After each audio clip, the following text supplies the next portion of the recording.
Kaixo egunon, ongi etorriak denok, ekitaldiarekin hasiko gara, baina aurretik, momentu batean, argazki bat ateratzeko aprobetxatuko dugu. Eta minutu batean,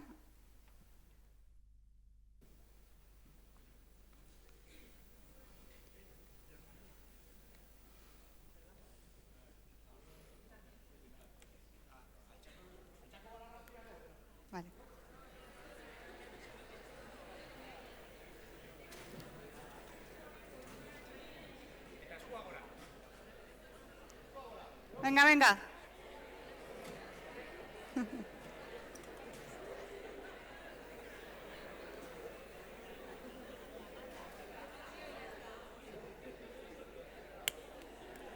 Venga, gora, segundu batzuk gehiago.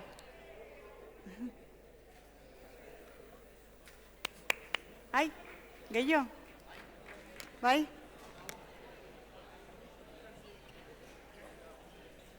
Bale, oso ondo.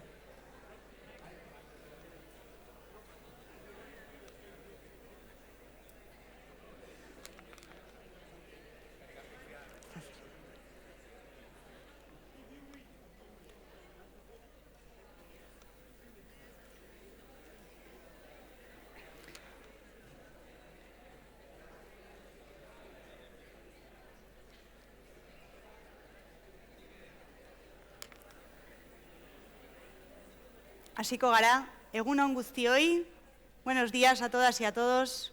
Egunon, denoi. Eguneko komunikazio arduraduna eta gaur zuek ekitaldi honetan zehar gidatzeko nago hemen, naiz eta protagonistak badiren gure gonbidatuak eta noski zuek guztiak ere. Hasteko instrukzio txiki batzuk eman nahi dizkizuet. Ekitaldia hasteko, itzulpen simultaneoa erabiliko duzuen ontzat, gogorarazten dizuet, bat zenbakia duen kanala gaztelerako itzulpena eskainiko duela, 2 zenbakia duenak euskerakoa, eta 3 zenbakia duenak inglesekoa.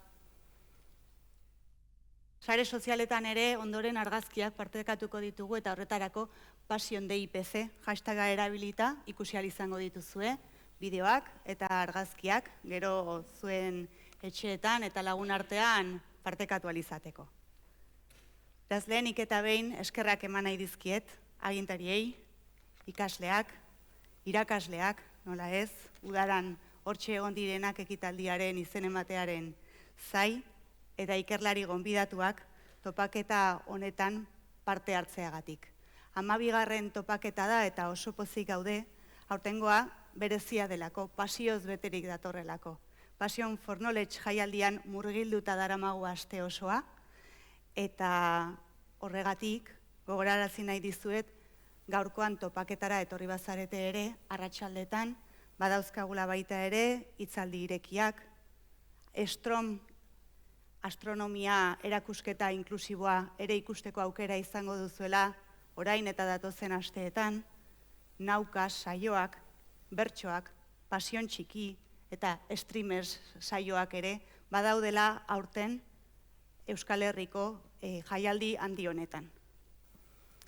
Denetariko aukerak denontzat, beraz gaur gogoz gelditzen baldin bazarete, begiratu programak, zuen poltsetan dauzkazue, eta zatozte arratsaldeetan ere gurekin bat egitera.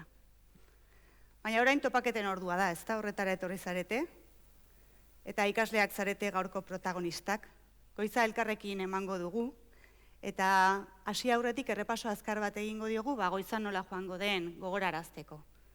Hasteko EDP patronoaren eskutik, ongi etorri hitz batzuk izango ditugu. Jarraian gure ikerlari gonbidatuen txanda izango da, haiek aurkezteko Pedro Miguel Etxenike izango dugu baita ere, eta ondoren zuen txanda izango da. Galderak bidali dituzue eta galderak egiteko momentua etorriko da. Haiekin, gure gonbidatuekin solasaldiarako tartea izango dugu, goizeko 11:30 arte. Eta tartean, galdera saritu bat ere izendatuko dugu. Beraz, denbora horretan, 11:30 arte, zuen txanda, eta ondoren ere, 11:30 konpromiso bat, importantea, mesedez, bukatzen dugunean, beste argazki bat egingo dugu, oraingoan Antzokiko foaierrean, eskailera zoragarri horretan, zuek ere gero betirako oroitzapen moduan izan dezazuen. Eta argazkiaren ondoren amaiketakoa, aukera gehiago gure ikerlariekin hitz egiteko, argazkiak ateratzeko eta ondo pasatzeko. Beraz, goize intentsua daukagu aurretik eta ekingo diogu. As I was saying, we are... Esan dudan bezala, 3 ikerlari zoragarri ditugu gure artean gaur goizean, pertsona zoragarri eta ezoikoak. Pospozik nago hemen daudelako, beraz eskertu nahi diet hemen daudelako. Pertsona bikain zoragarriak, lehen profesorea, sostak profesorea eta balet enregi profesorea, mila esker Donostian egoteagatik.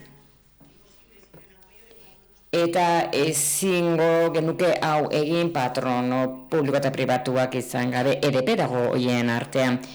Topaketa hauek duela hainbat urtetatik babesten dituztenak eta ongi etorria egiteko gurekin dago gaur egun Izaskun Simon, EDP Fundazioaren arduraduna eta espansio eremuen arduraduna, hitza emango diot. Aurrera.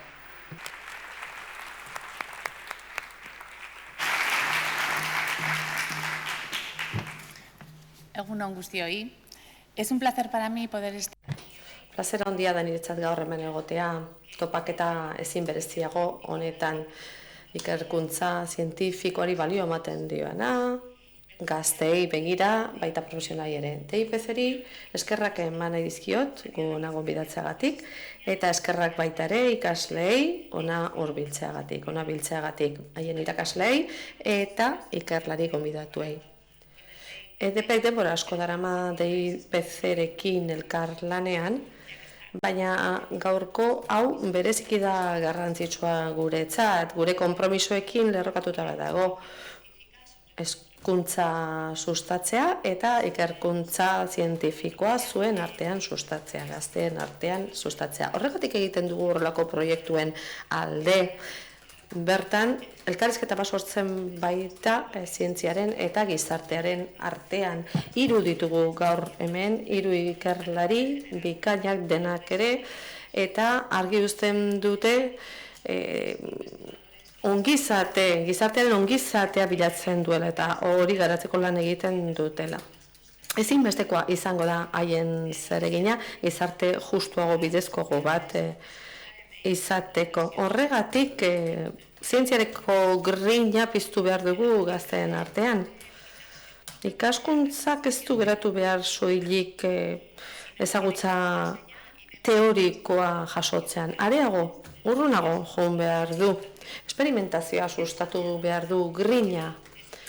Gizarte moduan aurrera eramango gaituena da ezagutzan sakontzea eta erantzunak aurkitzea, eta hori sustatu behar dugu. Baina ezin dugu datu bat ahaztu. Espainian, STEM-en arloko 16% besterik ez dira emakume. 16% besterik ez Espainian STEM-en arloan. Horregatik, neurri batzuk hartu beharko ditugu, benetako berdintasunerantze joateko, eta oztopoak erditik kenduko dituenak. Zientzia ez da inoiz gugandik hain hurbil egon, baina oraindik ere lan asko daukagu egiteko, eta asko daukagu deskubritzeko. Zuen txanda da, zuek hartu behar duzue lekukoa, eta eraldaketa borondate horrekin aurrera egin beharko duzue, hori egin baitute lehenago beste ikerlari batzuek ere. Eta espero dut, jakinda etorkizuna eskuetan daukazuela, erabilgarria izatea gaurko topaketa bat.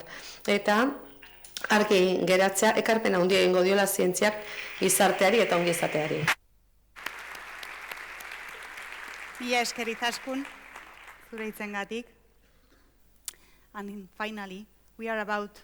Azkenik, gure gonbidatuak ezagutuko ditugu, 3 irakasle, Balerregi, lehen eta sostak irakasleak, zatozte mesedez eszenatokira.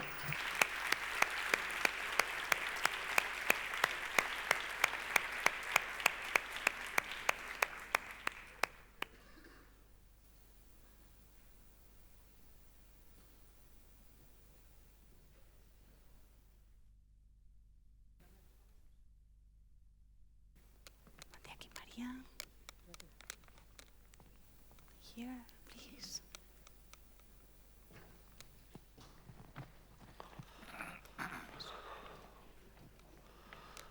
Oye, ¿vas a hablar de pie? Estate atento, por si alguna vez te pido café. Oh, because of the light, I don't see anything. Still need the translation? Yes. Perfect. Pedro, the floor is Ba, yours. egun hon eta eskerrik asko etortzeagatik. Lehenengo hitzak eskerrak emateko esango dira. Eskerrak batez ere zuei eta zure irakaslei. Orain dela urte asko ere nire alaba antzegoen zuen artean eta bere irakaslea han dagoen, hainbeste maite dudan ura, nire arantza han dago. Horrek esaten du jarraitasuna, ondo goazela eta benetan eskerrak irakaslei egin duzuen lanagatik eta ikaslei, ongi etorriak. Voy a hacer una pequeña... Aurkezpen txiki bat egingo dut. Gaurko hizlariak aurkeztuko ditut. Bukatzen dudanean aukera emango diete zerbait esan dezaten, nahi baldin badute behintzat, biografia oso ondo ezagutzen duzue, haien lana ere bai, eta goizean zehar, gai ezberdinak aterako dira, baina jakina, beraiek beste gauza batzuk ere badakizkite guk ez dakizkigunak, eta behar bada sarrera honetan hori egin dezakete. Lehenbizikoa Jack Sostak da, bizitza sortzeko atalase horretan diardu, Nobel saria jaso zuen 2009an, DNA kate errepikako horrei buruz egindako lanagatik, telomerasa entzimarekin batera egindako, edo horren inguruan egindako aurkikuntzengatik.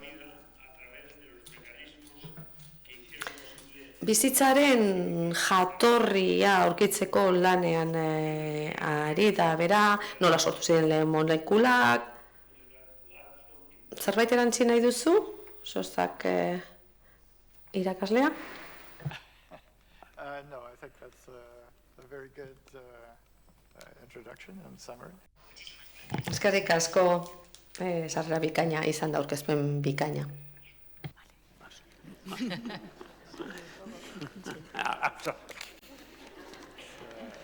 En segundo lugar, una buena amiga de la casa que... Bigarrenik lagun bat, Maria Valle-Ragi, hezur osatzailea, aplikazio biomedikoak landu ditu berak, berezki porosoak direnak, eta botikak modu kontrolatuan igortzeko teknikak. Berak Jaume I saria jaso zuen, oinarrizko ikerkuntzagatik. Bera da, materialen zientzian gehien aipatzen dan zientzialaria. Zerbait erantzun duzu? Ez, eskerrak eman, zuri eta hemen zauten guzti oso pozik nago zuen artean egoteagatik.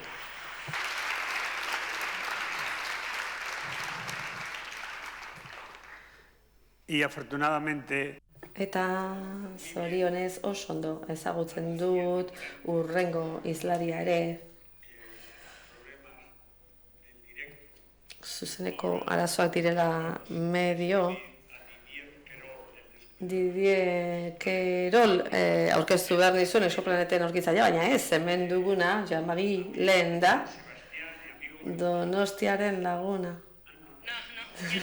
Ez, exoplanetik ez, nik ez dut horiekin lan egiten.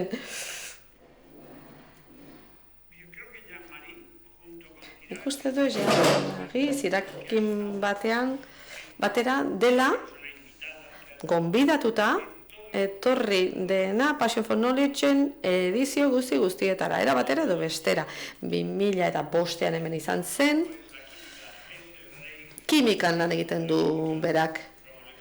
Kimika supramolekularen erregea da arlo horretan, mundu zabalean lan egiten du horretan, bere hitzaldi bikainak zuti jarri gintuen denok hemen, Victorio Eugenia Antzokian, eta pasadizo bat kontatuko dizuet. Parte zarrean genbiltzala, norbaitek esan zian lehen, ze argia da, baina ez alda gehiagikeria bate Hitler aipatzea. Matematikari bat aipatua zuen Hilbert izenekoa, eta norbaitek Hitler ulertu zuen, eta beraz, bueno, bai, losketa bat egon zen, ez da barregarria, ez dauka bat ere graziarik, edo bai, ez dakit, bitxia izan zen, behintzat. Nanoguneko batzorde zientifikoko kidea da, eta Nobel sariduna da, 1987-ko, orduan jaso zuen kimikako Nobel sarian. 87an, bai. Ez dakit zerbait esan nahi duzun, Joan Magi? Baina ni askotan egon naiz hemen, ikusiko dugu zer gertatzen den gaurko saio honetan, galdera saio honetan, topaketa honetan. Hasiko gara orain, eta mekanika azalduko dizuet hasi aurretik, apur bat ulertu ezatuen, oso xinplea da, baina errepasotxo bat egingo dugu. Ikastetxe bakoitzetik gehienez 3 galdera bidali dituzue, 3 arlo desberdinetan banatutakoak, biografikoak, orokorrak eta zientifiko-teknikoak. Galdera guzti horiek sistema informatikoan sartu ditugu, tombola moduko batean, eta zozketa egiteko programatua izan da, gaia aukeratuta, modu aleatorioan ondoren, galdera zenbaki bat aterako zaigu. Zenbaki hori zuek daukazuen zerrenda horretan dago, eta galdera hori da. Eta galderaren zenbakia hemen agertu ondoren, jakingo dugu baita ere, zein ikastetxeek egin duen galdera hori, eta eskatuko dizuegu altxatzeko, mikrofonoa emango gerturatuko dizuegu, galdera hori egin duen pertsonak, eta galdera botako duzue, gure ikerlariek entzun dezaten. Jarraian beraien erantzunak izango dituzue, solasalditxua batzuetan, eta hurrengo galderari ekingo diogu horrela, gutxi gora bera, 11:30 arte. Tartean galdera saritua ere ezagutuko dugu, eta hortan pasako dugu goiza. Beraz, prest baldin bazaudete, aurrera egingo dugu. Are you ready? Yes? Prest zaudete? Pedro? Galdera biografiko batekin hasiko gara, pixka bate hobeto ezagutzeko gure gonbidatuak, gure gaurko gonbidatuak.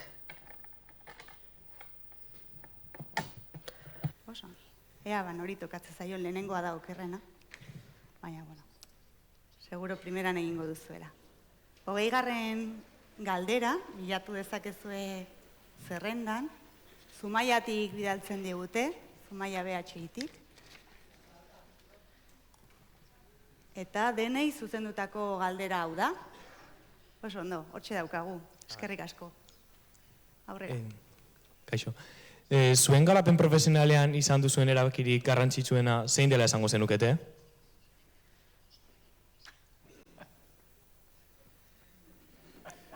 Okay, it seems you enjoy it very much. Please first. Bai, zuk erantzun dezakezu. Zu izan zaitezke lehenbizikoa, ez da, ze zaila, ze galdera zaila.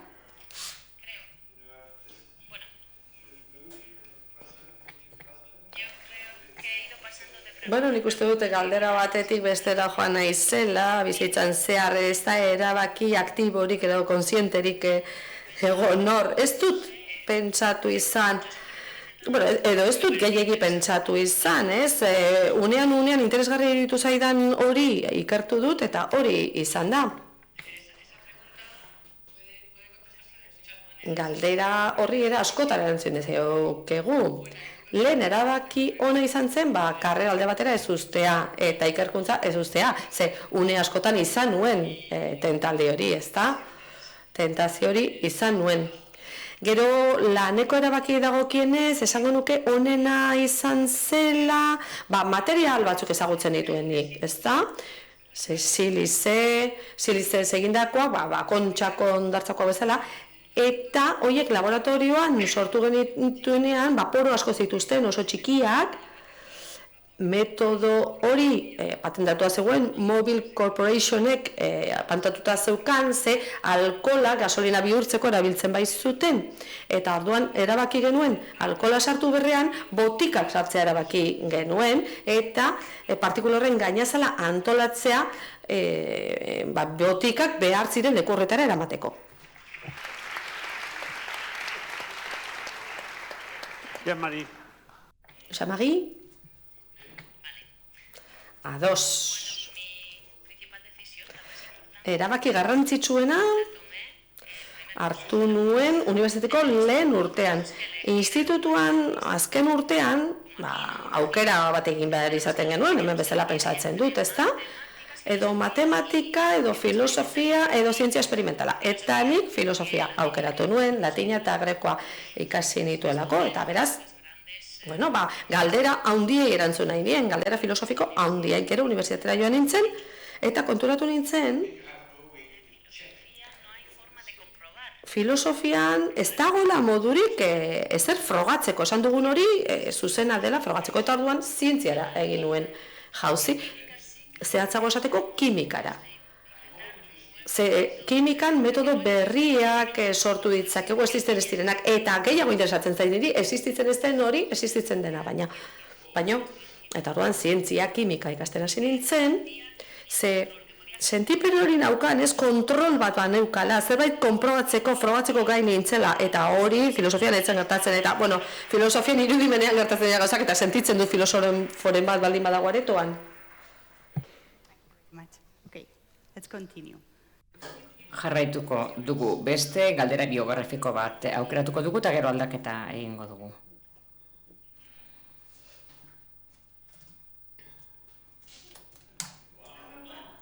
Lehen galdera, erraza.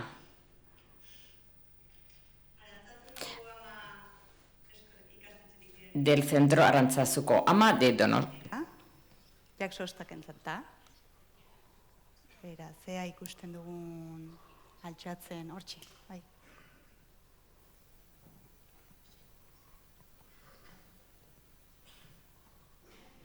Zer egin zenuen zure doktorego tesia goiz lortzeko? Nola erabaki zenuen zer egin nahi zenuen hain gazte izan da?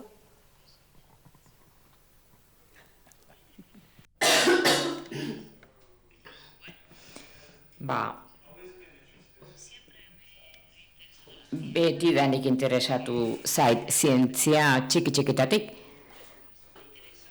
Zientzia interesatzen zitzaidan, biologia ikasi nuen, kimika. Eta gaztetatik hasi nintzen arlo honetan, arrazoi honengatik. Gurasoek eskola sistema batetik bestera pasatzen indutelako. Zer egin nuen orduan, hainbat ikasturte aurreratu nituen desente azkar, nik uste dut tesia lehenago egingo nuela akats batzuk egin izan ez banitu. Nire lehen 3 urteak zailak izan ziren, zientzia utzi egin nuenia. Baina azkenean, iraun egin nuen. Eta aurrera jarraitu nuen gauzek nahiko ondo funtzionatu zuten. Eskerrak. Eta esperimentu bat egin nuen funtzionatu zuena eta doktoregoa lortu nuen.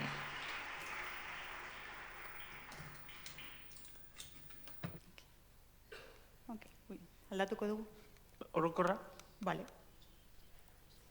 Oso ondo. Ea ba.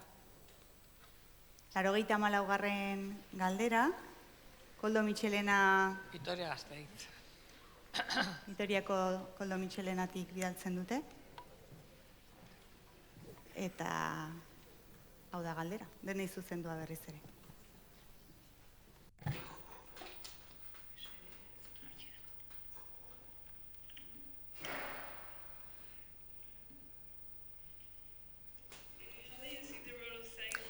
Nola ikusten duzu zientziaren eta ikerketaren eginkizuna gaur egungo gizartean, eta zientziak duen garrantzia auzi globalak lantzeko orduan besteak beste osasun publikoa eta ingurumena?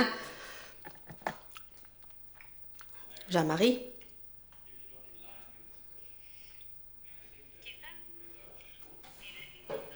esango nuke, ikertzen dugunean, ezagutzaren bila biatzen garenean, ez dagoela oztoporik, ez dagoela mugarik.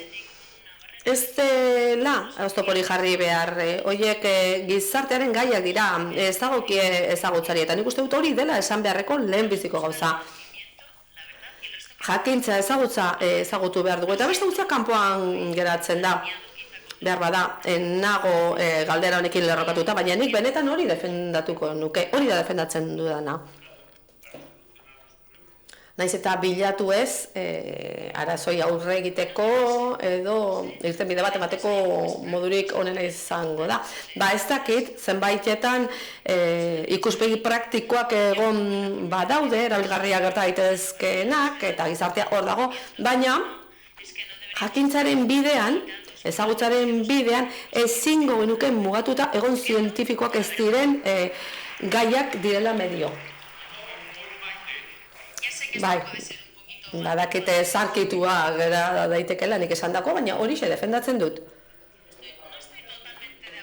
Ez nago erabat ados, oso ondo, venga, eztabaida dezagun.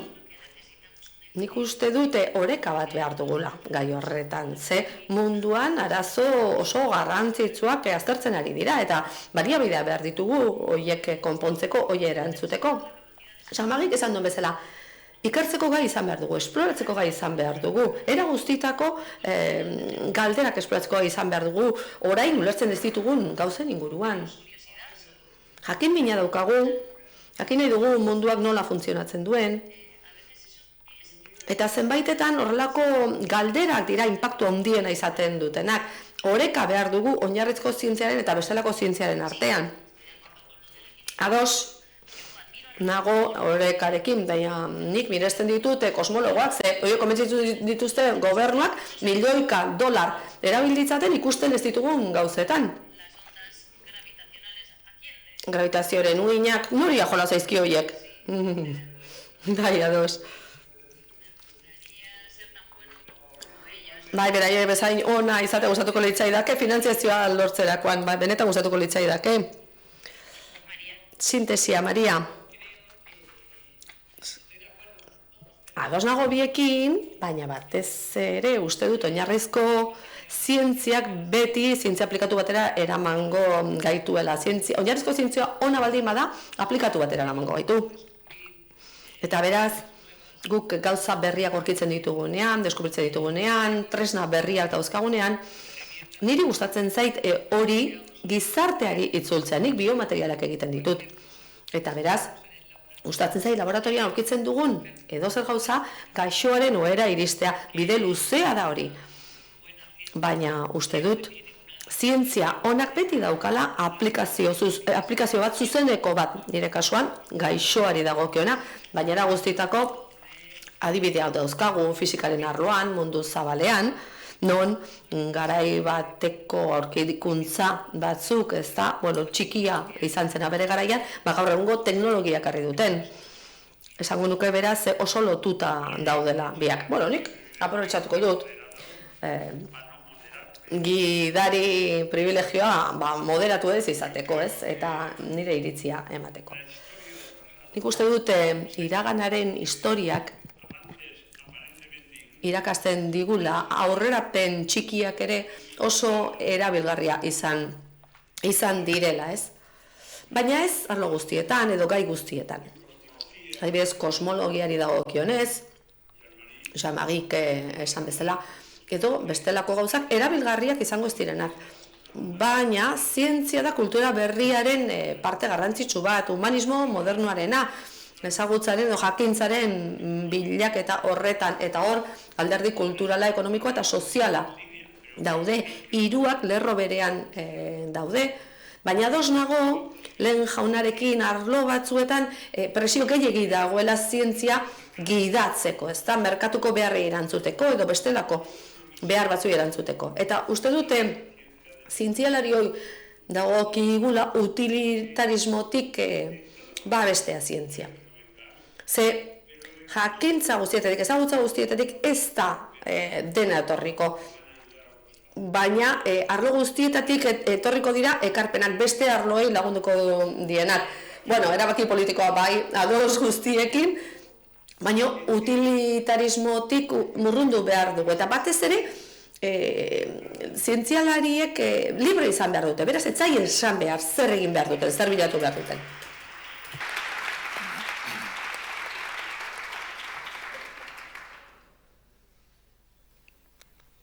Oso ondo.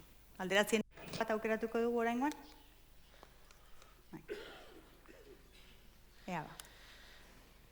77. galdera, Urretxu Zumarraga ikastolatik bidali dute,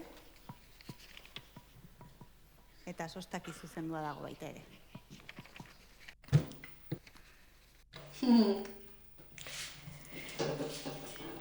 Zure lanak bir kombinazio kromosomikoan eta funtzio telomerikoan sakontzen lagundu zuen aurkikuntza handia biologia molekularrean. Zure arlo zientifikoan paradigmak aldatzea espero zenuen? Ez inondik inora ere. Ikerketak egiten aritu ginenean, esate baterako DNA-aren erreparazioa, ETC funtzio duten telomeroak, enigma bat izan zen zerbait interesgarria ulertzen ez genuena. Baina implikazio zabalago batzuk sortu ziren geroago denborarekin. Eta izan ere birkombinazioa horren komplexua zen, oraindik ere jendea da bilela horretan lanean, baina oso garrantzitsua da, hain zuzen ere, hainbat gaixotasun genetiko ulertzeko orduan minbizia esate baterako. Baina garai hartan, egia esan, une horretan ez genekien ezer gai horren inguruan, eta ez da horregatik interesatu zitzaigula birkombinazio kromosomikoa, baizik eta gune genuen ulertu prozesua zelulen barruan. Eta benetan zerbait misteriotsua eta interesgarria izan zen guretzat. Another scientific one? Yes. Si Zientifiko bat? ballot doesn't choose Shostak again, 62. Lasaie Legazpi zentrotik, Maria Baleti zuzendutako galdera badaukagu. Oten zilikak botika tumoretara garraiatzeko da almena zeukala. Zu deskubritu zenuen ala beste batek. eta nola, bukatzeko. Eta nola bururatu zitzaizun botikak garraiatzeko gaizela? Nola sartzen dira nanopartikulak gure gorputzean? Hau galdera bat baino gehiago da, baina. Bueno, no. Bueno, pero vamos por partes, sí, me falta alguna... Bai, guazen pixkanaka eta zerbait erantzun gau duzten baldin badut, esan, ez dakit nor dagoen galdera egin digana, orain bai. Bueno, saiatuko naiz danari erantzuten eta gero bestela esango diazu ze falta den. Silizea. Azteko bateragarri izan behar duen gorputzean sartzeko. Hori da, esan duzun lehen gauza, ez da? Orduan, gauza bat esango dizut, mariskoa jaten dugunean, edo zerbeza pare bat hartzen ditugunean, silizek gehiago sartzen dugu gorputzean, nanopartikula batean sartuko duna baino. Beraz, hor bat zegoen berme bat, alegia gorputzean sar genezakela. Uste dut hasieran esan dudala galdetu didazunean, ez? Zertaz edo zertan nahi nintzen lanean.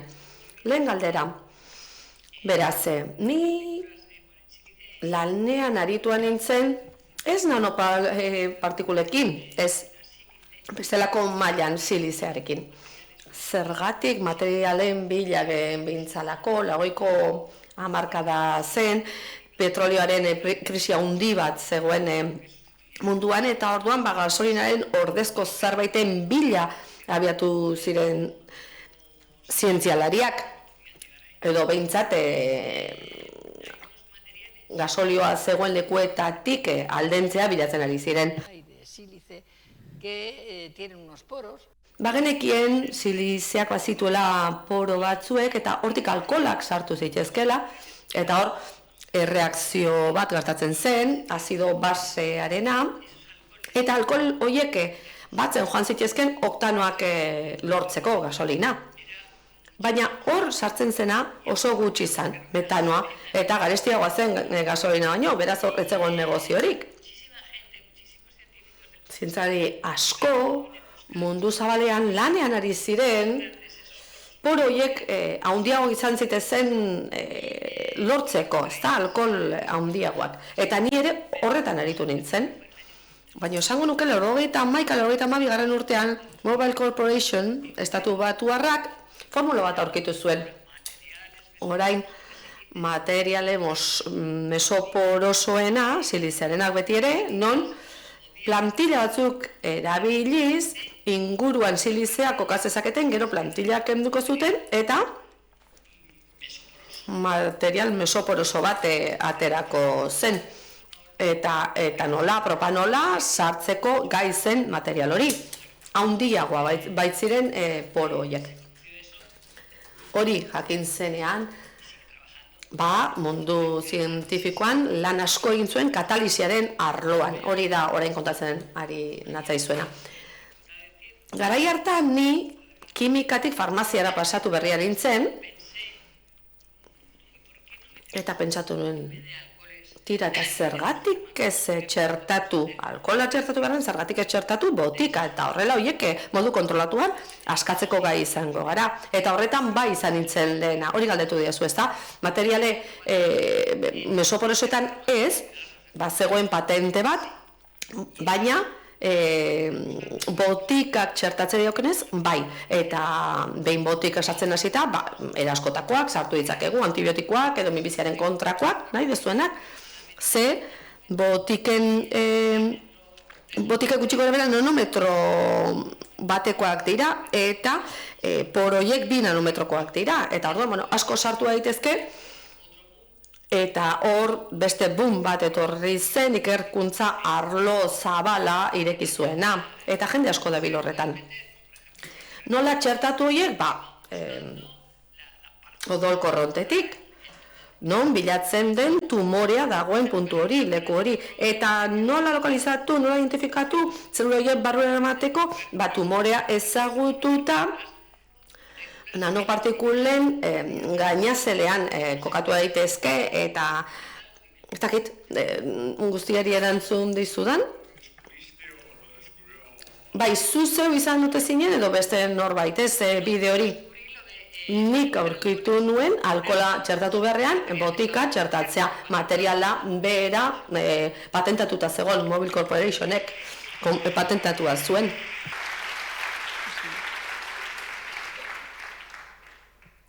Beste bat, zientifiko, orokorra, Pedro?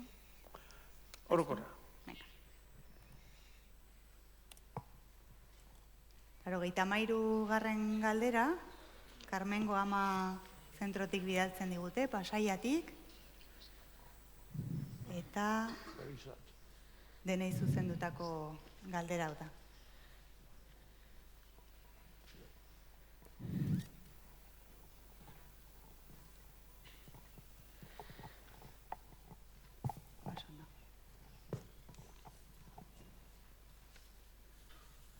Aurrera.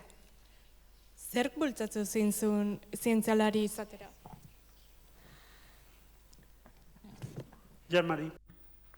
Jan-Mari, dagoeneko erantzun diot galdera horri. Baina berriro entzun nahi dugu erantzuna, eskerrik asko, egingo dut, erantzungo dut. Hasiera batean filosofia gehiago interesatzen zitzaidan, zenik galdera handia erantzun nahi nien. Baina jakina, filosofian ezinezkoa da zure erantzunak egiaztatzea. Ezin dituzu zure teoriak egiaztatu. Ezin duzu jakin esaten duzuna edo pentsatzen duzuna egia ote den. Ez dago egiaztatzeko modurik, beraz, zientzialari bihurtu nintzen. Eta pixka bat komplikatuago izan zen, ze garai hartan, Frantzian gutxienez, zuk filosofia ikasi nahi bazenuen, leheniketaren zientzietako bat ikasi bertzen nuen, behintzat beraz esan nuen, hasiko naiz zientziarekin, eta horrela gero aukeratuko dut zer egin bizitzen. Beraz, nik enuen oso goiz erabaki egia esan. Nik uste dut erabakia aurrera xeago hartu nuela unibertsitateko lehen urtean. lehen kurtsoan. Orduan, zientzialari bihurtu nintzen, eta gizon oso arrazional bihurtu nintzen, eta emozioak alde batera utzi nituen, eta gizon askoz ere zorrotzagoa bihurtu nintzen egia esan.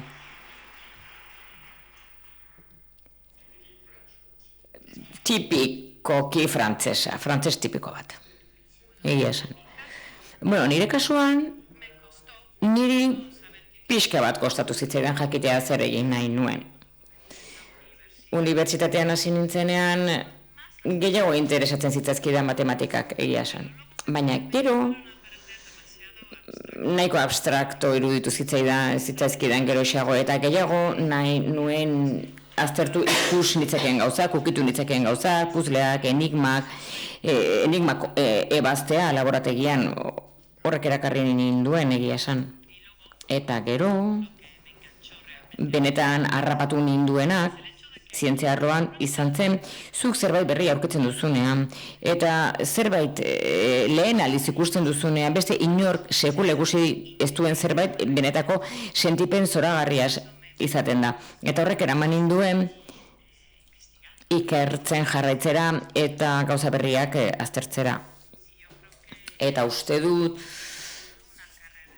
karrerak, zientziako karrera batek hori eskaintzen dizula, eta hori oso zaila da beste disiplina batean aurkitzea. Bai, nire kasuan, nik hori ez nuen beraiek bezala karreran ikusi, karrera amaitu ondoren ikusi nuen, nik karreran garaia hartan, Espainian, ikaragarri aspertu nintzen, unibertsitatean. Oso komplikatua zen, ez egon libururik, ez egon liburutegi zientifikorik, irakasleak etzien oso onak egia esan, gutxienez ez ziren hain irakasle onak nire ustez. Eta ikaragarri aspertu nintzen karreran zehar. Baina gero asko gustatzen zitzaidan laborategia. Eta orduan probatu egin nuen, ez gertatzen zen, egia esan askoz ere gehiago gustatzen zitzaidan gauza berriak aurkitzea. Zuk oantxe esan duzuna, hau da, zerbait berrira iristen zaren momentu horretan, horrek kriston subidoia emate dizu. Uste duzu manboaren erregina zarela. Eta asko gustatu zitzaidan niri hori. Eta horrekin batera, niri garai hartan eskatu zidaten tesia egiteko, eta nik nuen finantzaketa enpresa batena zen, hain zuzen ere, Bilbokoa jatenik etzegona, Donkinesa zen izena, eta pintura margoetan lan egite zuten. Pintura zuriak berehala horitzen omen ziren demorarekin, eta nahi zuten zuritasun hori mantentzea demora luzeagoan. Eta gai hori eman zidaten tesiderako titanio oksidoen inguruan alegia. Beraz banuen oinarrizko alde bat eta beste bat aplikatua. Eta bien kombinazioa bikain iruditu zitzaidan, gainera ze asko gustatzen zitzaidan gauza berriak ikustea, baina baita ere ikustea arazo bat ebatz nezakela, egiazko arazo bat. Gainera horrek ordaintzen zidan tesia, hori zan nire tesiaren finantzaketa, enpresa horrek ematen zidan dirua. Beraz arazoa konpontzen banien, peka zenuen eta bestela ez. Beraz niko hor bi gauza kombinatu nituen. Eta hori egin dut bizitza osoan. Ze nik uste dut oinarrizko ikerketa gauza berriak aurkitzea dela gertadakiguken gauzarik onena. Eta sekula ez da presarik izan behar. Ze gauza batzuk berehala ikusten dira aplikazio bat dutela, eta beste batzuk urteak eta urteak pasatzen dira, eta mendeak ere batean horbetek esan arte. Horrek balio du o balio lezake hau egiteko. Beraz uste dut bi gauzak, bi bideak direla onak, eta hori da ni motibatu nahuena beti.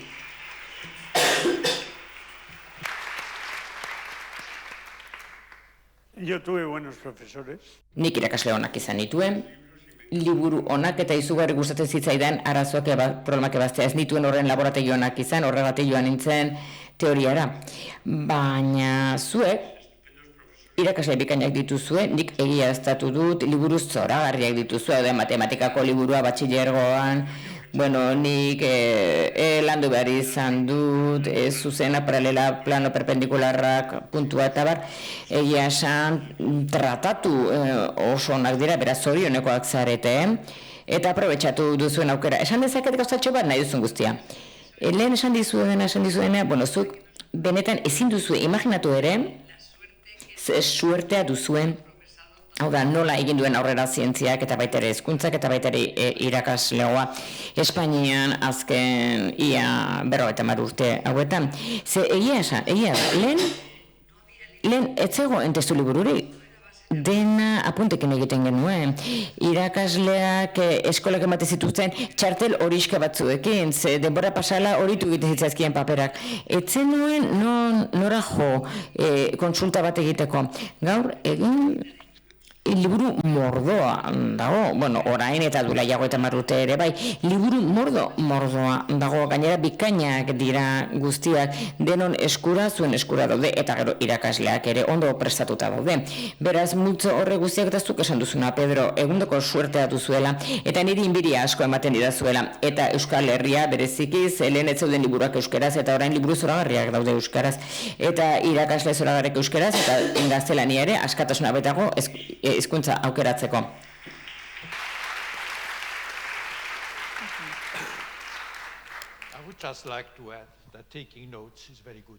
Bai, bueno, esan behar dut apunteak hartzea, ez dagoela batera gaizki, nahiko positiboa dela, asko laguntzen duela. Ze alegin bat egin behar duzu, idazteko zerbait, eta asko laguntzen du apunteak hartzea. Niri, egia esan, ez zait gehiegi gauza bat, ez zait gustatzen bakarrik ordenagailuan ikustea gauzak. Ba, jamari, bai, horren frogagarbia da, ze Passion Fonoletxeko saio guztietan apunteak hartzen ditu. Bueno, ez guztietan, baina bai, apunteak hartzen ditu, bai, egia da, apunteak hartzen ditut. Bai, eta horretarako hitzaldi hon bat izan behar duzu, ze hitzaldia edo eskola txarra balin bada orduan apunteak hartzea, ba, negozio txarra ingo duzu horrela. Bai, bueno, ba, ez nago ere ados zurekin. Horretan ere ez nago ados. Ze unibertsitatean ni enintzen eskola guztietara, joan. Ni gaia ezagutzen nuen, gaitegia ezagutzen nuen, eta nik aukeratu egiten nuen pixka bat ze eskolatara joan nahi nuen, eta gaur egun ikasle gehiegi bakarrik eskoletara joaten dira, eta ez dute ikerketa egiten beren kabuz, eta galdera bat ateratzen balin bada, gaitegian ez balin bada ez dagoena, kexuka azten dira. Beraz, ez liburuak irakurri behar dira. Ez du balio bakarrik eskoletara joatea liburuak irakurri behar zu, eta zure ezagutza bilatu behar zu zure kabuz. Independenteagoak izan behar duzue. Ez duzue bakarrik irakaslearen esku egon behar, irakasleak esaten duenaren mende egon behar. Bai, gustatzen zai jamarik esan duena, bai, ikaragarri. Ni unibertsitatean, gustatzen zitzaidan, ez nuela eskolara joan behar ze gehienak ikaragarri aspergarriak ziren. Eta nik asko zer gehiago ikasten nuen liburutegira joaten nintzen, eta nire kontu ikasten nuen. Eta jakina, azterketak errazak dira zientzia ulertzen badugu. Bueno, a ber, ez genuke esan behar irakasleak txarrak izan behar dutela, baina txarra balin badira aukera bat dago, eta horrela berdin ikas dezakagu. Jakina, edo hain zuzen ere, ezagutzaren gailurrean dagoen jendea ez dago ados batekin, ez da egiten dute errespetu osoz, behar aukerak eman behar dizkiegunez ikasleen galderei inauguratu dezagun sail berri bat Passion for Knowledge. Hau da, ez da baidak irakasleen artean. Bueno, gauza bat bakarri, usten dizut, behar dut. Ni ados nago erabat esan duzunarekin, jamari, baina uste dut normala da zuk ez jakitea, baina guk bai Espainian ez zeuden libururik, ez zegoen liburutegi zientifikorik, 40 urte pasatu genuen non basamortu batean bizi izan ginen. Berazu, Juan, ez bazinen eskola batera joten, liburutegi batera joten zinen, eta guk ez genuen aukera hori da nik esan nahi nuena. Baina horrek esan nahi du ikerketan eta liburutegitan inbertitu egin behar dela jendeak eta ikasleek aukera izan dezaten bere irudimena garatzeko berak nahi duten moduan. Eta orain beste galdera bati emango diogu bide. Dio. Lo que tú quieras. Vale. Vamos allá. La pregunta 19. Mira, desde Urretxu Zumarraga otra vez. 19. Urretxu Zumarragatik berriz ere.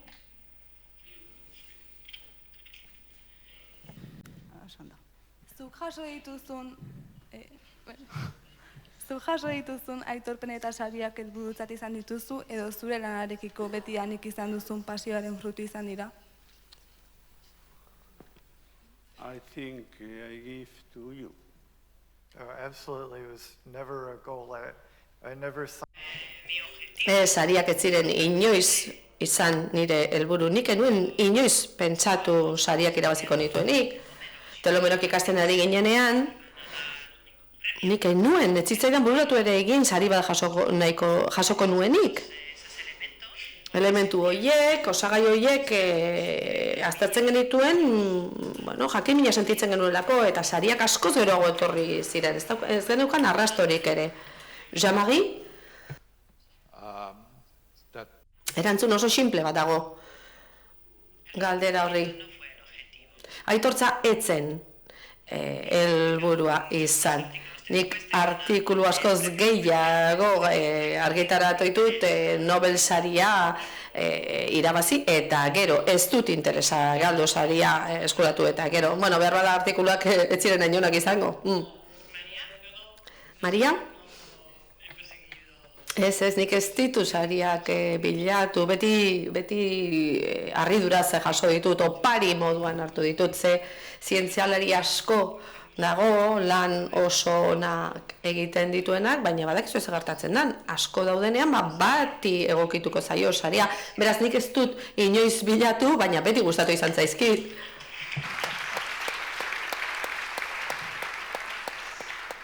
No, let me add something to that. Bai, beste zerbait erantzien nahiko nuke. Kontu ez da, interesatzen ez zaizkigu nik, bai, denoi gustatzen zaizkigu sariak, denoi gustuko sari bate aurkitzea, baina sari batekin egiten dana da, egin duzun zerbait aitortu, jada. Zergatik, komunitate zientifikoak izendatu egiten zaituztelako. Zer da lehen sentipena? Izaten da, ze ondo nire lankidek beste zientzialari batzuk aitortza hori egin diatela. Barbara McClintock daukagu adibidez, sari bat jaso zuena bai, baina aurkikuntza egin eta handik 40 urtera, beraz askotan luzaroan itxaron izan behar izaten da. Zein zen Nobel sari ura irabazi zuena, 39 urte zituen artean, 1939, beraz denbora asko itxoin behar izan zuen. Baina, esan duan bezala, ikaragarri gustatzen zaizkigu sariak, jakina, baina ez da gure helburua. I want to add a question to that. Beste zerbait galdetu nahi nuke. Batek sari bat jasotzen duenean, Nobel saria edo beste sari bat, ez da soilik aitortza modu bat, ez, tresna bat ere bada gauza berriak ezberdinak egiteko, aurrera jarraitzeko. Bai, halaxe da. Enengoke hemen Passion for Knowledge Nobel sari bat jaso izan ez banu. Henin duzun gonbidatuko, ez da, Pedro? Bai, nik uste du baietz.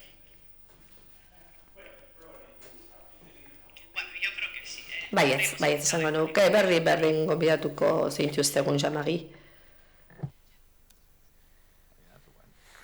100 anuan, what is the probability?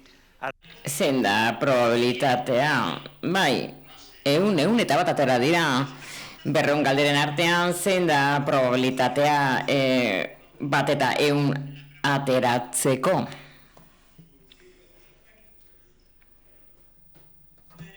Latik, usurbiletik, eta galdera...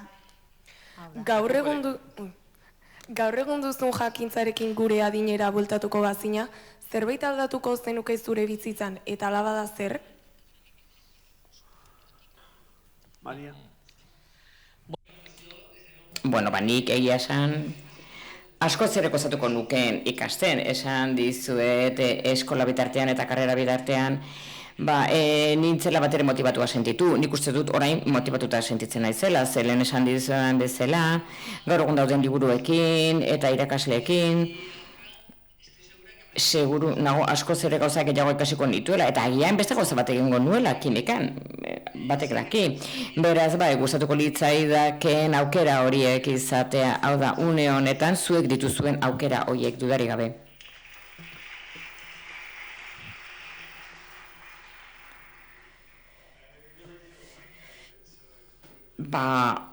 Egia esan sensazioa dut, suerte handia izan dudala nire karrera osoan, ze pentsatu ahal izan dut nahi izan dudan horretan, ikasi ahal izan dut nahi nuena. Nik enuen ezertxore, ez nuke ezertxoren aldatuko, nik gustatzen zaite egiten dudana eta ez nuke aldatuko. Oso ondo. Jamari, gustatuko litzaidake berriro astea, baina gaur egun dudan jakintzarekin, noski.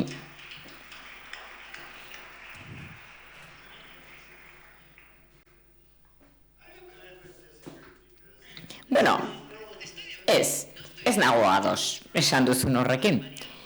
Pixka bat aldatzeko, ze dena baldin badakigu orduan ez genuken aurkitzeko sensazio hori ez genuke izango. Nik kosmologia ikasiko nuke, gorantz joango nintzake, edo ez dakit, aurkikuntza berriak egingo nuke, edo zelula amak, edo arkitektura arloko aurkikuntzak. Gauza asko egin genitzake. Hau da, arkitektura esate baterako ikaragarri aldatu da. Eta Bilboko hiria ari esker erabat aldatu da. Aldatu ditu gainera gizarte harremanak, musika ere ikasi nahiko nuke. Eta kimikak gauzak aldatu ditu, eta zuk beti gauzak aldatu nahi dituzu. Beti nahi ditugu mundua aldatu. Denok nahi dugu mundua aldatu, ez? Nik uste dut gauza orokorra dela, ez? Iruditzen zait oso ondo esaten duzun hori, baina aurrera jarraituko dugu galderekin. One, 10, 100. 1, 10, 100. 10. 1, 10, 100. Hernanitik.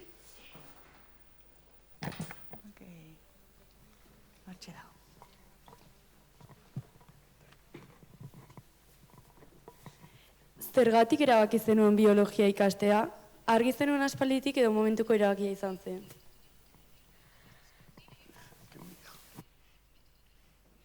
No, bueno, yo no estudié biología, yo he estudiado químicas, yo soy química.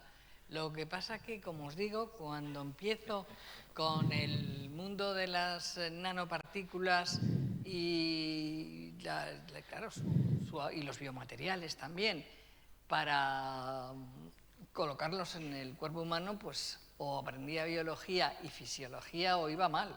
Así que eso lo estudié ya. Ni kimikan lan egiten dut, ez biologian, baina aurkikuntza izan zen, 80. urtean da gai horiekin lanean ari nintzenean. Aldez aurretik material magnetikoak lantzen ditun, supereroaleak, fizikariekin lan egiten nuen. Baina biomaterialekin hasi nintzenetik, nanomedikuntzan hasi nintzenetik, orduan ja medikuekin hasi nintzen, eta biologia ikasten hasi nintzen, baina ni berez kimikaria naiz. Eta aprobetxatzen duela bi galdera sariei buruz hitz egiten egon garela, zoriondu nahi zaituztegu bidali dituzuen galdera guztiengatik, egindako lanagatik eta erakusten dezuen interesagatik. Eta orain, tamalez bat bakarra aukeratu behar dugu eta EDP saria emateko. Horretarako, eskertuko diot Izaskuni berriro ona igotzea.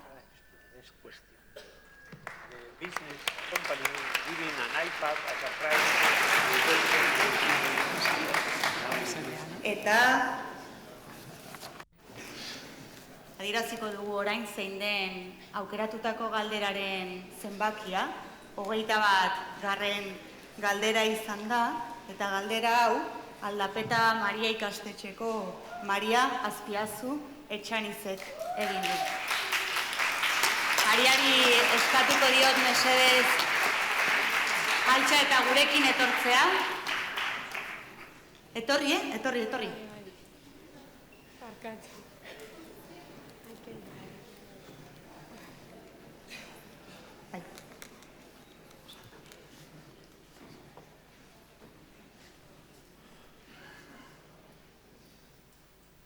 Oso ondo. Zorionak, Maria.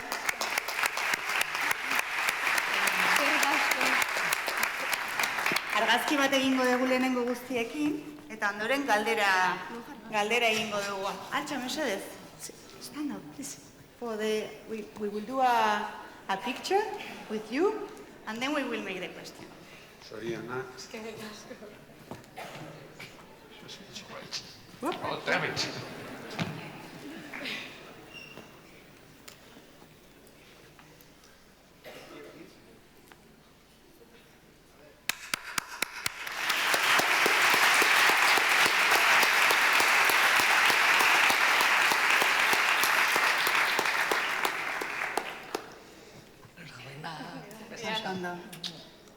Listo? Vale, primeran you can sit down again, and Maria... Xeri, eta Mariak engaldera egingo du.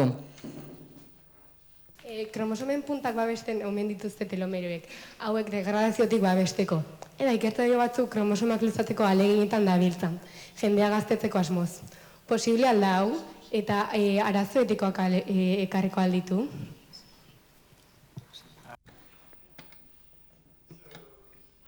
Bueno, arazoa hauxe da. Oreka bat behar dugu gaztetzearen eta erregenerazio horren artean, eta horrek ekarriko du bizitza luzatzea, gehiago biziko gara, baina aldi berean horrek lagunduko du tumoreak hazten. Horren ondorioz, beraz, horrela tumoren zelulak bizitzen jarretuko dute eta horra arazo bat sortuko da, noski. Hau da, probabilitate gehiago dauden, minbizia sortzeko, bizitza luzatzen dugunean. Beraz, oso zaila da arazo hori konpontzea, oso arazo interesgarria beste alde batetik.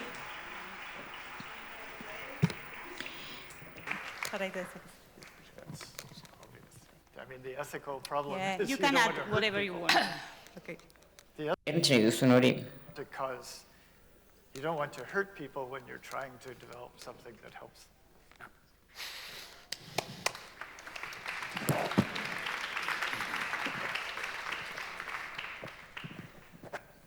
Bueno, eta saritxo abanatzeko egindako etenaldia eta gero jarraituko dugu. Oraindik ordu betetxo bat gelitzen zaigu galderentzat, beraz, zuena oraindik atera ez baldin bada, lasai, denbora badago eta. Aldera zientifiko-tekniko batzuekin jarraituko dugu? 72. galdera, Zumaiatik, eta hau da, hartxe dago zutituta. Kimikaren etorkizuna norantzua. Hau da, elementuen kopurua eta hauen arteko kombinazio posibleak ere mugatuak izanik, material berrien ekoizpenean zeintzuk izango dira kimikaren noberabide posibleak, elementu berriak diseinatu eta ekoiztea. No new elements. They're all known. Bueno, elementuak ezagunak dira. Materia ikusgarriak elementu naturala barnatzen ditu, baina kombinazio kopuru infinitu bat egin daiteke. Pieza kopuruak ez dira limitatua, baina bai horien arteko kombinazioa. Beraz, horre ez dago inolako mugarik. Bitxia da, ez da? Bitxikeria bat da, baina gure unibertsuan materia ikusgarria dago eta gu osatzen gaitu horrek eta pieza kopuru bat dago eta hori mugatua da, ez dago gehiago. Zaizue gustatzen? Bueno, niri ere ez, baina halaxe da.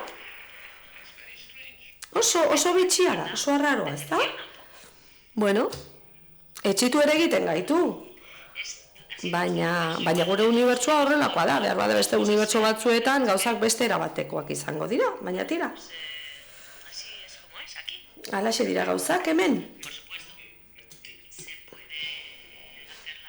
Jakinak tabola periodikoa luzatu daiteke, baina elementuak diren horiek dira, dauzkagun horiek dira, naturan ez daudena sortu daitezke, baina piezak berberak izango dira, dauzkagun horiek berberak. Berbada zulo beltz batean gauzak ezberdinak izango dira, baina bueno, hori beste kontu bat da. Princetoneko zientzialari batek itzaldi bat eman zuen, Down the Black Hole izenekoa, zulo beltzera sartzen esan nahi zuena. Oso interesgarria izan zen eta arrakasta handia izan zuen itzaldi hark. Bazegoen beste bat, denborera amairatik harago. Bueno, hori izan zen beste itzaldi bat, eta ez dakit film baten izenburua dirudi, ez? Ia. Era bat ados nago esan duzun horrekin esango nuke kimikan dagoen galdera garrantzitsu edo interesgarrienetako bat dela elementu simple hoiei lotua dagoena hainoikoa direna oxigenoa eta bar. Niri interesatzen zait bizitzaren jatorria. Eta hori kimikarei dago lotua, zeinak pieza oso oinarrizkoak dituen, erabat ulertzen ez ditugunak euneko unean. Nola reakzionatzen dute, nola lotzen zaizki elkarri, nola sortzen da biologia. Bai, beste zenbait erantziko nukenik. Badira zenbait prozesu,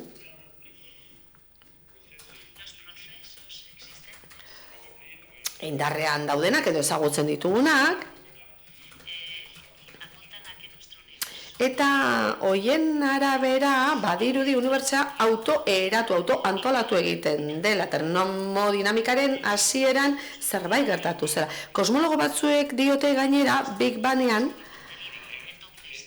barruan zegoela gaur egiten ari garen hau guztia. Hemen eserita gaude gu hizketan, hori dena Big Bangen garaian omen zegoen, bada hori defendatzen duena. Nien nago hain ziur hori horrela denik, baina tira ezin dizuet kontrakoa ere esan.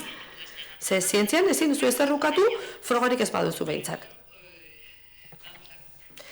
Tira, ni kimikaria naiz, estado solikoak egoera solidoak lantzen ditugu. Oraintxe ez ditute zenbakiak gogoratuko, baina zuek kalkulo egin dezakezu arazorik gabe.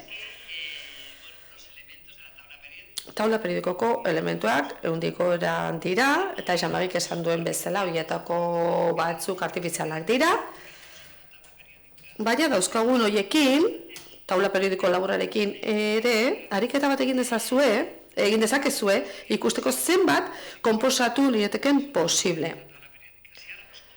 Kombinatzen baldin ditugu taula periodiko taula, binaka zenbaki bat aterako da, ez dakit buruz. Hirunak hartzen baldin baditugu, zenbakia esponenzialki asko handiagoa, launaka eta bar. Zergatik esan dizuet hau? Imanak, ez da? Burdinezko imanak 20. mendeko amaierakoak 3 elementu dituzte eta ez ziren ezagutzen, baina horiek bezala beste asko aurki litezke. Laukoak supereroaleak adibidez, kobrea, oxigenoa, lau dira guztira, eta horiek ere 80ko hamarkadan aurkitu ziren, eta oraindik ere askoz gehiago aurki litezke. 5ekin zer esanik ez.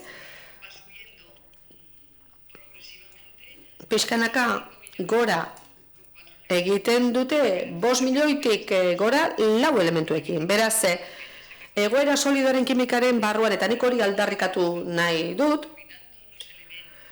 elementuak kombinatzen baldin baditugu, beren artean, 2nakakoak, 3nakakoak edo 5nakakoak eginez, zuek etorkizunean ateral izango dituzue konpuesto askoz gehiago, konposatu askoz gehiago. Yo también me animo en esto. Bueno, ni ere animatuko naiz, parte hartzera. Bueno, zerbait gomendatu nahi nuke. Bada kantari bat, Tom Lehrer, izenekoa. Tom Lehrerek, interneten aurkituko duzue, aurkezpen bat egin zuen Kopenhagen, eta taula periodikoa kantatu zuen modu desordenatuan. Neri ikaragarri iruditzen zait. Amaieran berak esaten du gauzak oso konplexuak direla eta errazagoak zirela Aristotelesen garaian, ze lau elementu besterik ez zeukan naturaren lau osagaiak besterik ez airea, ura, sua eta lurra errazagoa zenaren garaian. Tira eztabaida bizi honetan laburbildu egin nahi nuke. Zientzia bi kontzeptutan laburbildu nahi nuke. Eta aukeratuko nituzke horretarako, lehenik materiaren azken osagaiak gutxi dira eta simetria handiko lege erantzuten diete. Baina gauzen mundua infinitua da. Infinituak baitira horiek kombinatzeko moduak eta sistema periodorekin, bueno, aukera infinituak dauzkatzu, Hilberten espazioak infinitua direlako, aukera infinitua daudelako, sistema periodikoak denerako ematen du. Eta erantziko nuke, Manuel de Irujo, Errepublikako Euskal Ministro batek esan zuela, Euskaldunek arro egon beharko luketela gutxienez, ekarpen bat egin dutelako zientziari. Bergarako aurkikuntza, horregatik Bergara Europako zientzia hiria da, oso garrantzitsua da, provintzien arteko futbolen inguruko eztabaidak baino garrantzitsua. Eta Ricardo Díez Muriñori esker eta DIPZ-eri esker ere gertatu zen. Biografia, yo creo que... Bueno, bai, biografiak mesedez ekarriko digu Nobeli buruzko galderaren bat? Sariei buruzko galderaren bat? Bai. 14. galdera.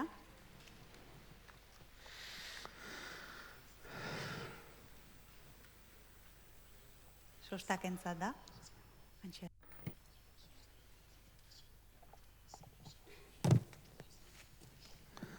Kaixo. Zuri bilbedean badago erabakirik, erabaki okerra zela pentsatzen zenuena, baina gaur arro zaudena erabaki hori hartu izanaz. Eskerrik asko. Esker.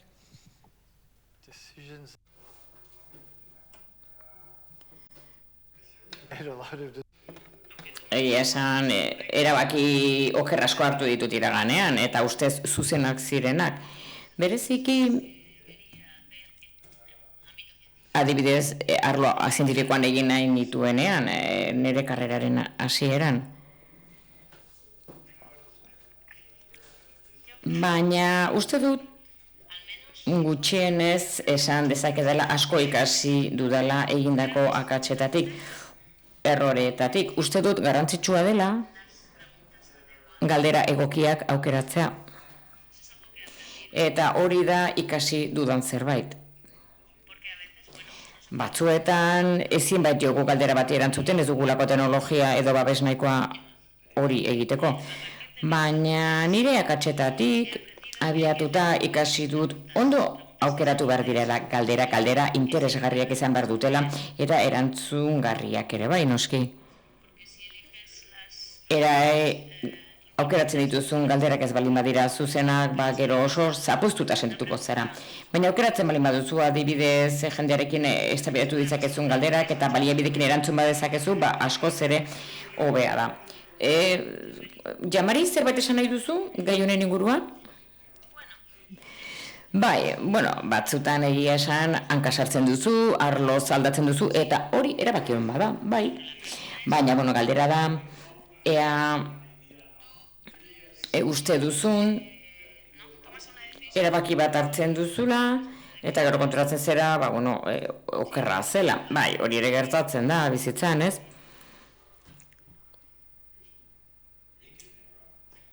Bai, batzuetan akats bat egiten duzu eta utzi egiten duzu gaia eta hartzen duzu beste bat. Nik uste dut erabaki hori hartzea oso garrantzitsua da. Ze egiten duzun berri hori asko zera interesgarriagoa izan baitaiteke. Aukera asko daude hemen. Nik uste dut ere akatsetatik asko ikasten dela. Ze konturatzen zara zer den egin berrez duzuna edo zer egin duzun gaizki eta orduan norabide aldatu dezakezu une jakin batean. Beraz, uste dut akatsak ere ikasteko moduak direla. Eta askotan nik ere esaten dut, bakarrik emaitza positiboi buruz hitz egiten dugula, baina azpimarratu beharko genituzke ere negatiboak, ze horrela ere asko irakasten da eta asko ikasten da. Eta saiestu egiten da beste batzuk errepikatzea noski, akats berbera horiek. Oso ondo. Que quieras. Venga, zientifiko tekniko batekin. 27. Axular Lizeotik.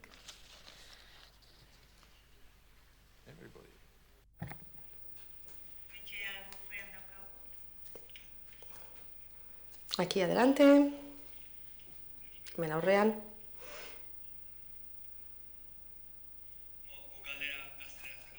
Euskeraz esango dut. Existitza alda bizitza definitzeko modu bat, eta zuentzako zer da bizitza? Eskerrik asko. Eskerrik asko. Okay, this is a question that comes up all the time in my field, which is... Bai, galdera betengabe agertzen da nire arloan. Nik bizitzaren jatorria ikasten dut.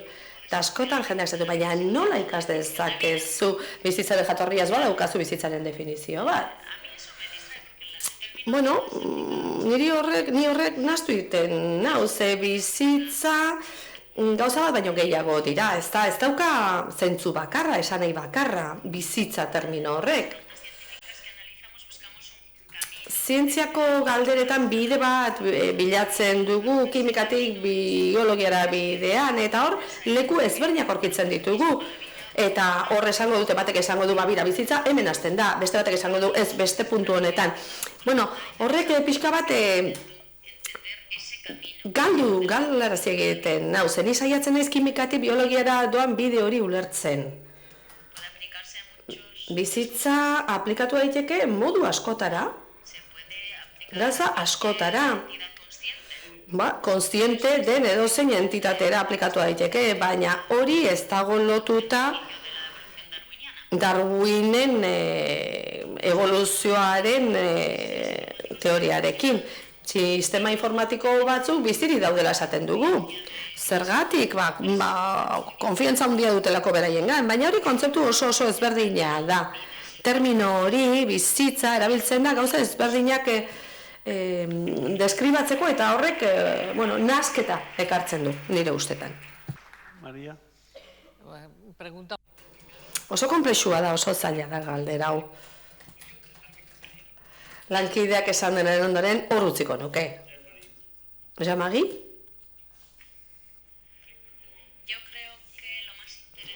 Nik esango nuke interesgarriena dela bizitza hasten ari dela, oraindik ere. Hasi besterik ez dela egin. Eta, konplexuagoa dela gertatuko den hori, orain arte gertatu dena baino. Bizitza da guztiaren hasiera, pentsamendua, eta esango nuke hori oso interesgarria dela. Gu sistema biziak gara. Bai, horrek gara matza horreko galdera bati, ni orain abiatuko baniz dakidan horretatik, garunaren jatorria aztertuko nuke, ez? Pentsamenduaren jatorria.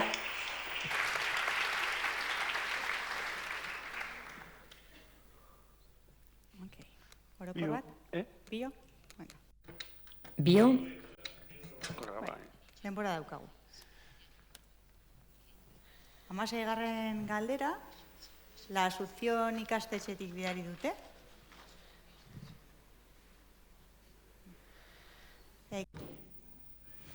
Eta altxa mesedez, horrela ikusiko zaituzte. Altxa mesedez.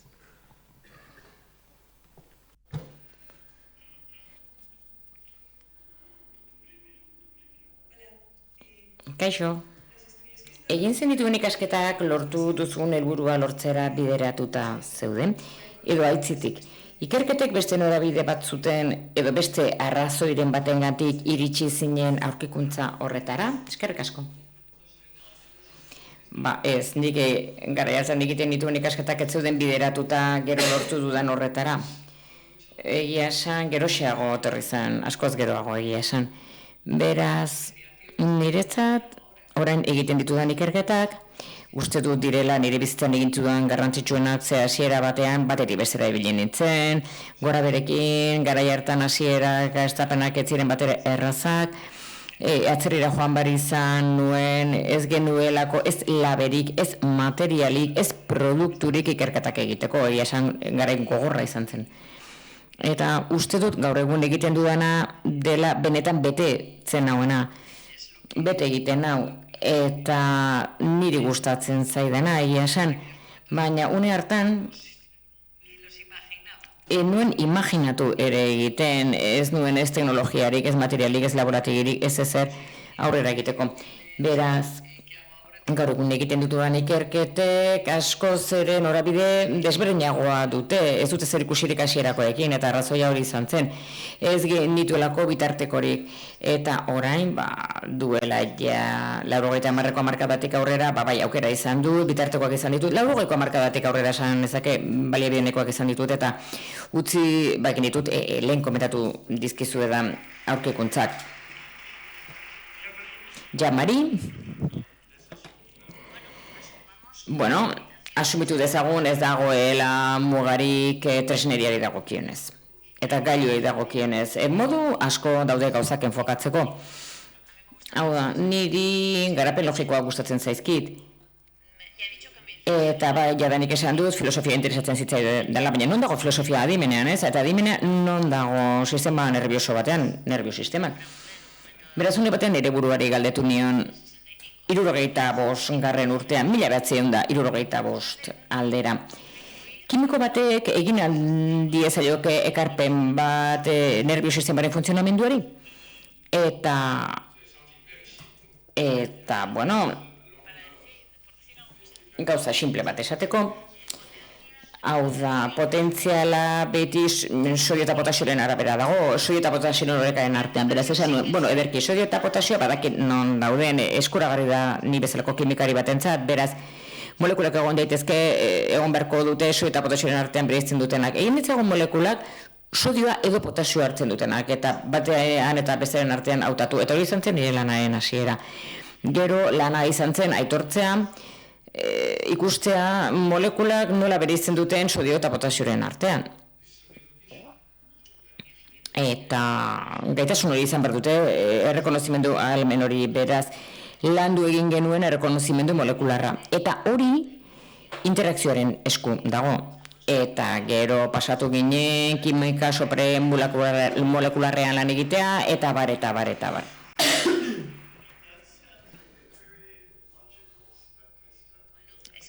Bueno, sistema hori, bueno, urratsez ibiltzea, ez? Logiko xamarra, zuk deskribatu duzun hori. Nik uste dut, bai, zerbait ikastea dela garrantzitsuna. Eta saiatu, gainera galdera biologiko horren bat ebazten, baina horrek ez zara matza batzutan gauza guztiz desberdinago bat edo bestelago bat ikastera guk evoluzio gaiak aztertzen ditugun, nola kombinatzen diren molekulak batzuk bestearekin, ustekabean, beraz, nire ustez zientziak badu alde on bat. Arlo batean zerbait ikasten duzula, eta gero ateak irekitzen dizkizula gauza guztiz desberdinago bat ikasteko. Bai, ez zerbait erantzin nahi duzu, Jamari? Ez? Bueno, ez, bai. Modu desberdinean funtzionatzen dugu, noski. Eta noski, gauza asko aurkitu daitezke, aurrera egin ala gure bidean, esate baterako, errekonozimendu molekularra, eta baita ere botiken erabileran.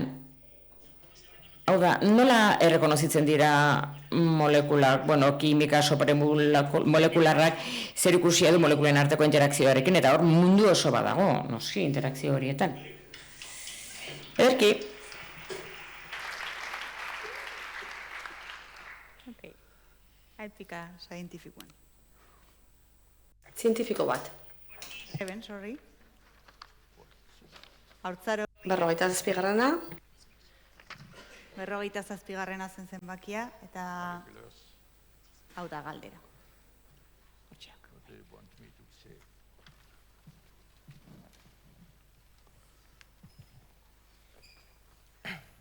molekuletan eta partikulen arteko konexioetan aditua zarenez, uste aluzu kimikaren ekarpenekin eta egiten ari zaren lan garrantzitsuekin lortuko duzula zientziariek bilatzen duzuen teoria del todo alako edota beste teoria elikatzea? A theory of everything. Yeah, this is in the hands of physicists. Bai, osotasunaren teoria. Hori fizikarien esku dago, ez kimikariena, ze fizikak lantzen ditu oinarrizko legeak eta guztiaren teoria del todo deritzon hori. Bueno, fizikariak lirateke ez izituko kimikari gabe, bizitzari gabe, ez? Orduan, bueno, horren baitan ere badago. Baina ni sinetsitan nago unibertsoak baditula bere legeak, bere arauak, eta aipatu duzun teoria hori fizikarien esku dagoela. Teoria del todo hori horrek ez gaitu lasaitzen, baina horrela da, aniztasun kontu bat ere badela uste dut.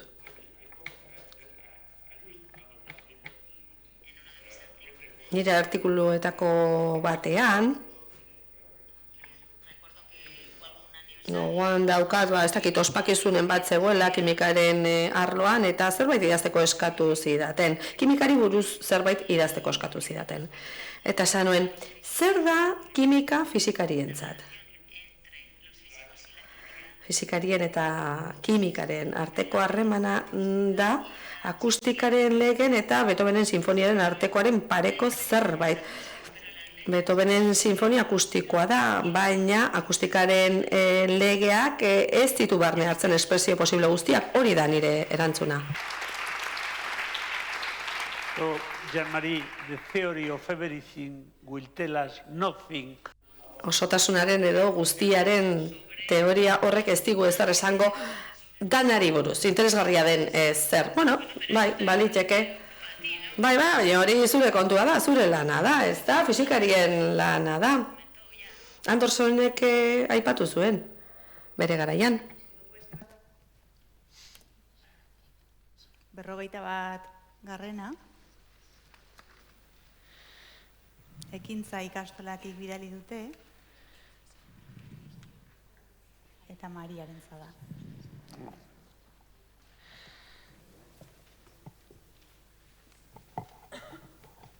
Kaixo, zer arazo dozto poetiko eta regulatzaile da zure lanean? Irude inprimaketa bidezko elementu medikoen organoen fabrikazioari dagokionez, Maria? Bueno, irude impresioarekin, aldamioak fabrikatzen ditugu gero eunak egiteko. Eta horrek konnotazio batzuk izan behar ditu, biokompatibilitatea izan behar du gorputzarekin, ez du toxizitaterik izan behar, hau da biobateragarria izan behar du. Eta horrek guztiak pasatu behar du, hau da laborategitik pasatzen balen da, lehen bizi entsegu in vitroetatik pasatu barute, gero in vivon animaliengan eta pertsonengan gaixoarengan iristen den arte. Beraz, hor araudi oso bat dago martxan jarri arte.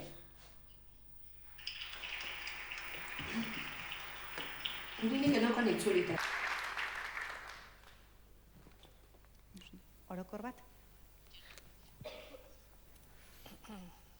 81. garrena Hernanitik bidaltzen digute. Eta denei zuzendua dago.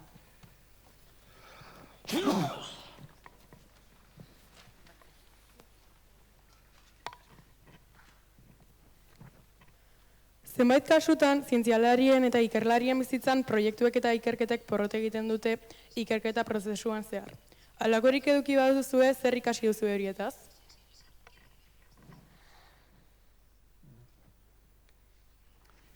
I think I tried to address that before. Bai, uste dute erantzun dio dela galdera horri. Egiten saiatzen garen gauza gehienetan porrot egiten dugu. Gauzak horrela ixe dira, eta hor erabaki bat hartu behar izaten dugu, erabaki zaila. denbora eta energia inbertitzen jarraitu, dirudienen horrek ez duela funtzionatzen, edo hori albo batera utzi eta beste norabide bat hartu. Oso erabaki zaila izaten da. Eta zeren baitan hartzen da erabaki hori, zenolako lankidea dauzkagun, haiekin hitz egiteko eta elkarrekin erabakitzeko, zein den muga, zen motatakoa da, teknologikoa da, edo eta oztopo garrantzitsuago bat da, beti aurrera egitera oztopatuko dizuna. Nik uste dut zientzialari on bat izateko, jakin beharra dagoela noiz iritsi den norabide aldatzeko une hori, baina oso erabaki zaila izaten da. I think that's the most difficult thing, probably. Nik uste dut horixe dela zailena, ziurrenik. Niretzat urteko hilabete txarren abuztua da, denako porretan daudenean. Zen proiektu guztiak behiratzen ditut, emaitza guztiak, eta nire hori galdetu behar diot, mereziote du aurrera jarraitzea, eta erabaki hori oso zaila izaten da. Zenbaitetan gauzak albo batera utzi behar dira. Zerbait ikertzeari utzi behar diogu, baina orduan onartu beharra daukagu, irtenbiderik edo emaitzarik, konponbiderik ez dela aurkituko. Weizmannek Nobel saria jaso zuen COVID-19 kontrako txertoa aurkitzagatik jaso zuen, eta berak erabaki zuen zailtasun aurrera egitea erabaki zuen, eta begira ze jaso duen, 20 urte behar izan zituen bere aurkikuntza hori egiteko, eta asko esaten zioten ez du merezi, utzila da, baina zaila da, ez dago kristalezko bola bat, eta ez dakigu 20 urte barru ze gertatuko den. Zenbaitetan gauzak esfortzu eta ahalegin handia egin ondoren lortzen dugu. Eta beste zenbaitetan, ustea merezi du, badakit ez dudala erantzun, baina oso erabaki zaila da. Maria? Yo estoy de acuerdo con... Ados nago biekin. Baina, hirugarren aukera bat ere erantzi nahi nuke. Gehienetan, ikerkuntza proiektu bat planteatzen dugunean, argi daukagu zer egin nahi dugun. Baina, orduan, hasten gara, ikertzen eta bidean beste zerbait sortzen da, beste bide bat zabaltzen da. Eta horrek ez du esan nahi etxi egin dugunik, baizik eta aukera berriak sortu direla. Eta esango nuke, zientzialari guztiok egiten dugula. Hori, alegia, karril batean sartzen garenean, horrelako adartxoak sortzen hasten dira, inguruetan, eta askotan hori garrantzitsuagoak dira, hasierako gura baino.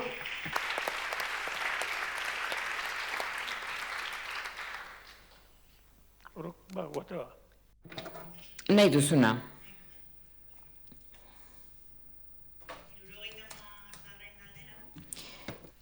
Zumaiatik, Zumaiaren 3 atera direla uste dut. Gaur egongo arazo... Ui, barkatu.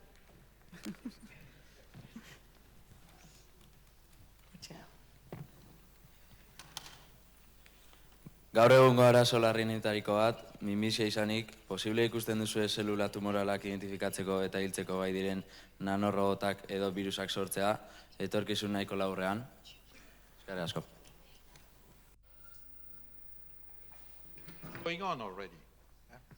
Hori jadanik gertatzen ari da. Hau da, argitaratu dira... Argitapen batzuk duela gutxi, artikulu batzuk duela gutxi, RNA mezularian oinarritzen direnak, eta erabiltzen ari direnak elementu hori txertoak sortzeko minbizia mota batzuentzat. Beraz, bai, uste dut, baietz etorkizun hurbil batean, bai, garatu ahal izango ditugu txertoak minbiziaren aurka.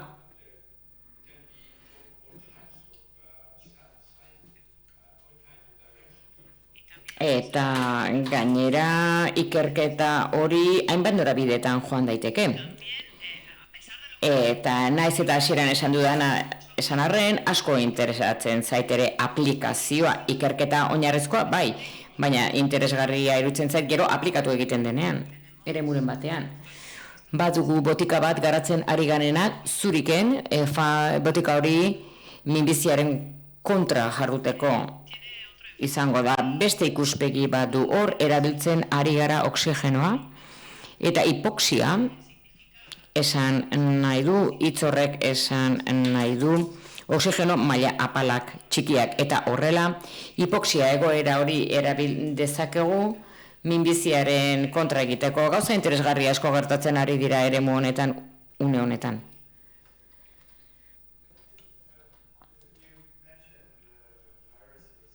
Bai, aipatu duzu, virus hitza aipatu da, hau da minbiziari eraso diezaioketenak, hau da, hau ikerketa arlo oso dinamikoa eta bizia da une honetan. Eta badira talde batzuk, garatzen ari direnak teknikak eta oso prometagarriak direnak eta itxaropen handia eskaintzen dutenak eta fruitu handiak emango dituztenak etorkizunean. Eta, nanorobotak ere aipatu dira. Hau da, zer esan dezakegu nanoroboten inguruan.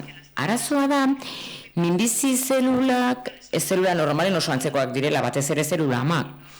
Eta orduan, oso zaila da, aukeratzea ezaugarri bakar bat, identifikatuko duena minbizi zelula bat, hau da, zelula hori bereiztea beste guztiengatik. Horretarako 3 edo 4 hartu behar dira, 3 edo 4 ezaugarri hartu behar dira. Eta ezaugarri hori guztiak betetzen baldin badira, orduan virusak zelula hori hil behar du. Horretan lanean ari dira gaur egun.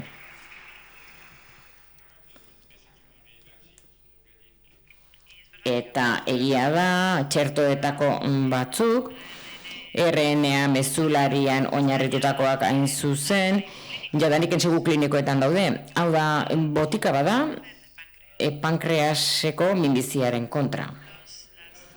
Eta zelula tumoralak oso azkar hazten dira.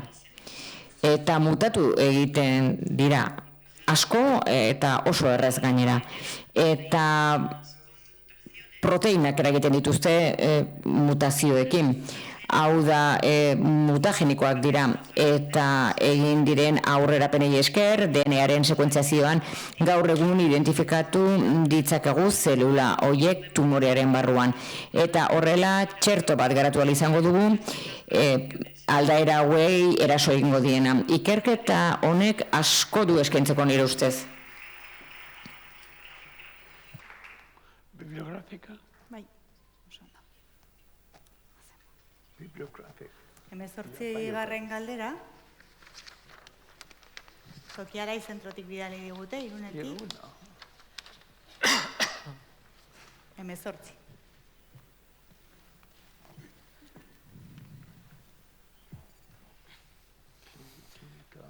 Nola sortu zitzaizun kimika ikasteko grina, erreferente bat izan zenuen? We have all role models, I think, but I came from what Denok dauzkagu referenteak, nire ustez. Baino gehiago ere bai. Baina lehen aipatu dut kimika gaitasuna daukala gauzak sortzeko. Oraindik existitzen ez diren gauzak sortzeko gaitasuna dauka. Lego joko baten antzeko zerbait da. Legoak erabili ditzakegu, horiek kombinatzeko eta existitzen ez diren gauzak sortzeko. Beraz, niri interesatzen zaite kimikaren espazio jakin bate aztertzea, existitzen ez dena. Ez zaitain beste interesatzen hemen daukaguna jada esploratzea, edo ikertzea. Kimikaria garen aldetik botero handia dugu materiaren gainean, eta hori ikaragarri gustatzen zait.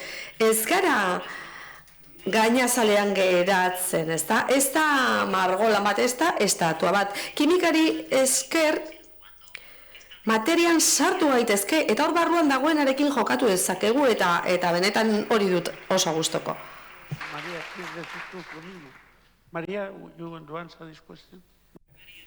Bai, erantzun nahi diozu galdera horri? Referentes. Bueno. Bai, erreferentei buruz. Nik enituen erreferente asko izan. Baina, lanari esker, iritsi ginen, ez? Hori egin behar da, lan asko, gogor lan egin. Brokorra. Claro, 55. Koldo Mitxelenatik.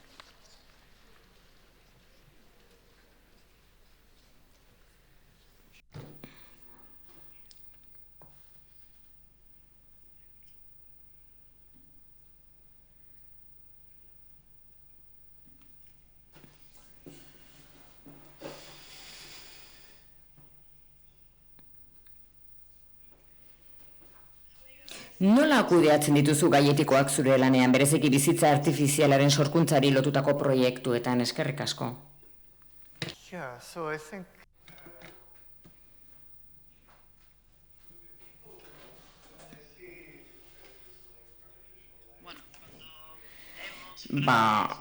irakurtzen dugunean bizitza artifiziala bezalako hitzak, jendeak ezkatzen hasten da, ez? Jendeak pentsatzen du, elementu bat garatuko dugula, gaixotasun berri bat garatuko duela, eta pandemia berri bat ekarriko duela, baina gu ez gara hori egiten ari. Inondik inora ere, saiatzen ari gara bizitzaren jatorria ulertzen. Eta hasieran bizitza oso sinplea zen, oso primitiboa, oso bakuna zen. Eta arrakasta izango bagenu ere, hau da sortzeko gai izango garen edozin bizitzak ez du lehiatuko gaur egun planetan dagoen bizitzarekin. Guk erabiltzen ditugu molekulak, zelula hauek sortu alizateko, zelula sintetiko hauek sortu alizateko ez dira biologiaren parte. Eta hause egin nahi dugu azken batean, zerbait oso segurua izan, ez dago inolako arriskurik horretan. Baina, galdera hauek sortu egiten dira, noski, eta baita ere beste arlo batzuetan. Harremana duten beste arlo batzuetan, adibidez aurrerapen ditugun biologia sintetikoan, edozein pertsonak ekipo tresneri egokiarekin molekula oso arriskutsuak sor ditzake. Hau da virus berriak sor ditzake eta teknologia horiek jadanik egon badaude, baina baita ere teknologia guztiz onuragarriak izan daitezke, baina kontutan izan behar dugu ze arriskuek arditzake. Eta iruditzen zait oso kuestio garrantzitsua planteatu duzula. Eta galdera hori gero eta gehiago egin behar diogu gure buruari teknologia berriak garatzen ditugun bitartean, baina du zer ikusi handorik guk egiten ari garen lan horrekin, egia esan. Maybe there's something I would like to add to that. The beginning of the question. Niri gustatuko litzateke zerbait eranztea. Nik uste dut galdera horrek zerikusia duela gai oinarrizkoekin mundu zientifikoan, bani zientzialariak garen aldetik,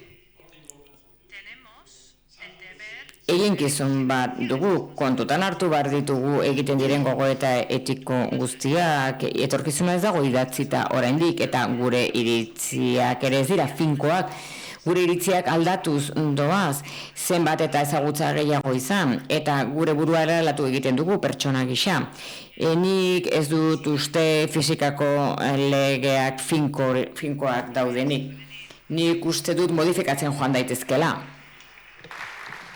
I think where things get difficult is gauza komplikatzen diren lekua hause da, gu ahalegintzen ari gara zerbait egiten, zerbait onuragarria egiten gizadiarentzat. Baina beti egongo dira aplikazioak horren onuragarriak ez direnak. Egiten dugun guzti horretan, baina nik ez dut uste gizadiari lagundu behar genionik. Nik uste dut egin behar duguna dela ezagutza berria bilatu eta gero aurkikuntza hori izan diteke ona edo txarra. Baina ezagutza da, hau da, ez ona ez txarra. Energia atomikoak ekarri zuen bomba atomikoa, baina baita ere erreaktoreak ekarri zituen.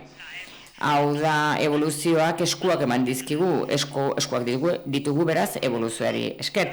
Nik ukitu dezaket, laztandu dezaket, edo estrangulatu, norbait ito dezaket nire eskuekin. Beraz, evoluzioa txarra da eskuak eman dizkigulako, ez, eskuak erabilitzekegu bi modu oso desberdinetan.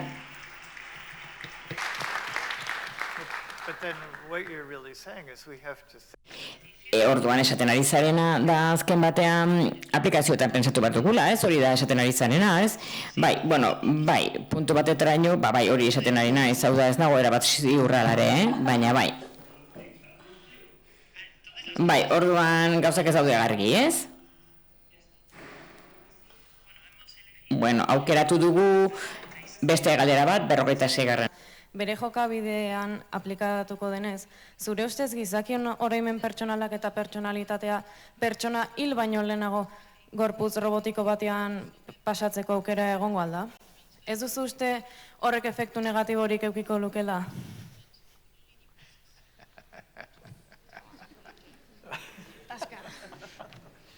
I mean, this is currently in the realm of science fiction, right?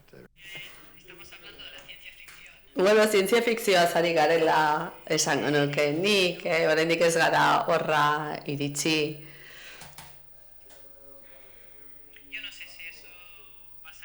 Ez dakit hori posible izango ote den, sekula posible izango ote den. Ez zait oso probadorea iruditzen, orain dakiguna oinarri hartuta, etorkizunean batek daki. Baina bidean, badugu helburu bat, horrelako helburu bat har dezakegu eta ulertu beharko dugu, gure garunak nola funtzionatzen duen. Eta uste dute hori oso galdera interesgarria litzateke. Alegia, gure garuna sistema robotiko batera transferitzeko gai izango gara, ez dakit, ze gizakiaren garuna ulertzarekin nahikoa genukela. Biografiko bat erreko dugu. Zazpi. Hartzara ikastolatik.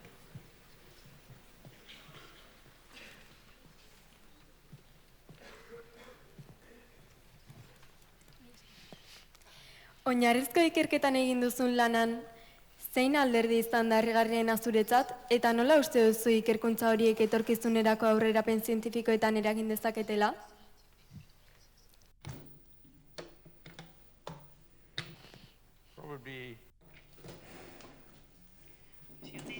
Nik esango nuke,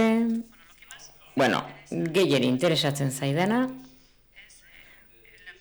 da galdera hau, zergatik existitzen da autoorganizazioa kimikaren munduan, hori da niretzat galdera garrantzitsuena. Eta alderdi hori,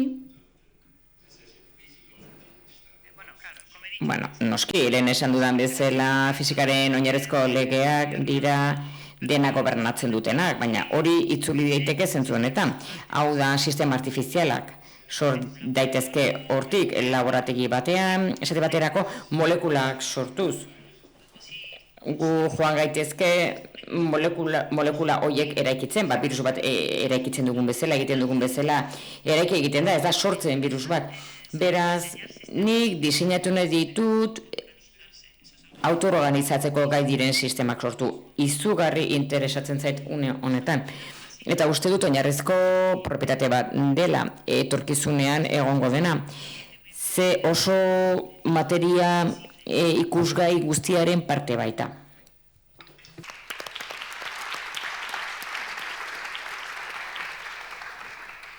Of course, I agree with Jack that... Noski, ados, nago Janekin, nik uste dut giza adimena azken muga dela, esango nuke. Hau da, eta etorkizunean behar bada pentsamendutik arago pentsatuko dugu, baina hori beste galdera bada, nik uste dut giza adimena dela azken misterio handia gelditzen zaiguna aurkitzeko.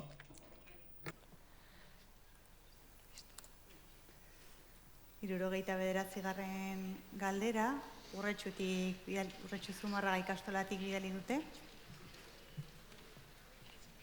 eta Mariarentzat da. Zure ustez zein izango da biomaterial adimendunen aplikazio iraultzaileena etorkizun hurbilean, eta nola eragingo du gure gizartean? Bueno, pues sin duda alguna el que puede... Dudarik gabe, odoletik garraiatu alizatea, organu jakin batera heltzea, justu une horretan behar duena eta estimulu bat aplikatu botikak jariatzeko, botikak askatzeko, horrek emango baitio konponbidea erazoari, eta nik espero dut hori gertatuko dela eta denbora gutxi barru gainera.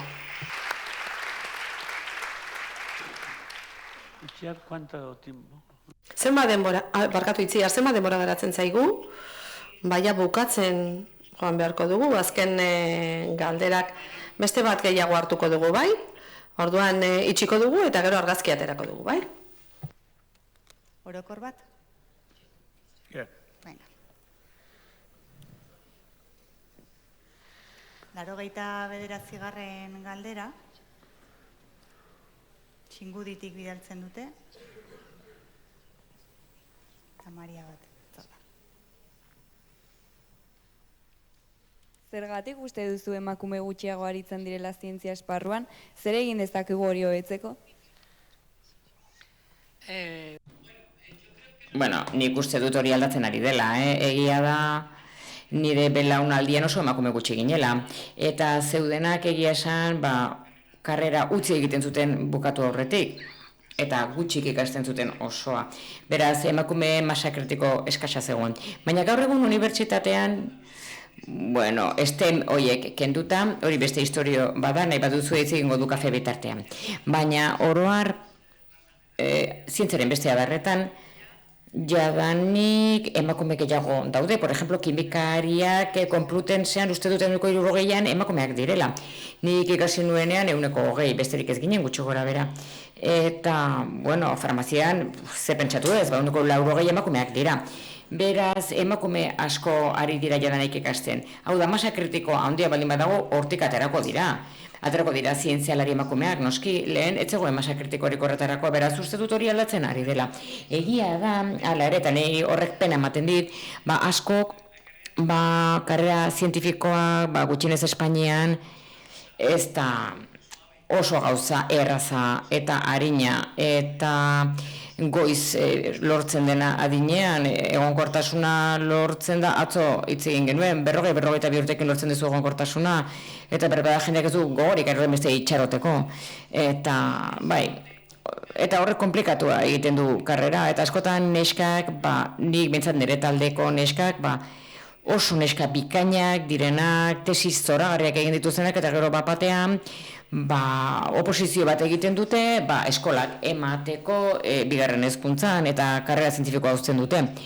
Hizketan ari garen karrera zientifiko hori. Eta noski hori gai pertsonalekin du zer ikusia. Ze esaten du, karrera zientifikoa komplikatua dela, baina baita ere esango dizuet, pena merezi duela. Eta nik 3 seme alaba ditut eta onaino iritsi naiz. Beraz, ez dugu zertan sakrifikatu ezer. Hori gustatu egin berzaizu egiten duzun hori. Eta esan dudan bezala, pikopala, lana buru belarri egin behar da. 3 hijos. Bueno, elkarrezketa animatu honen ondorez, nik uste dut saiorik animatuena dela egia esan, azken urteetan honenetako bat izan dugula, topaketen barruan. Eta labur biltzeko gauza bat bakarrik, behin eta berriz aipatu da gainera.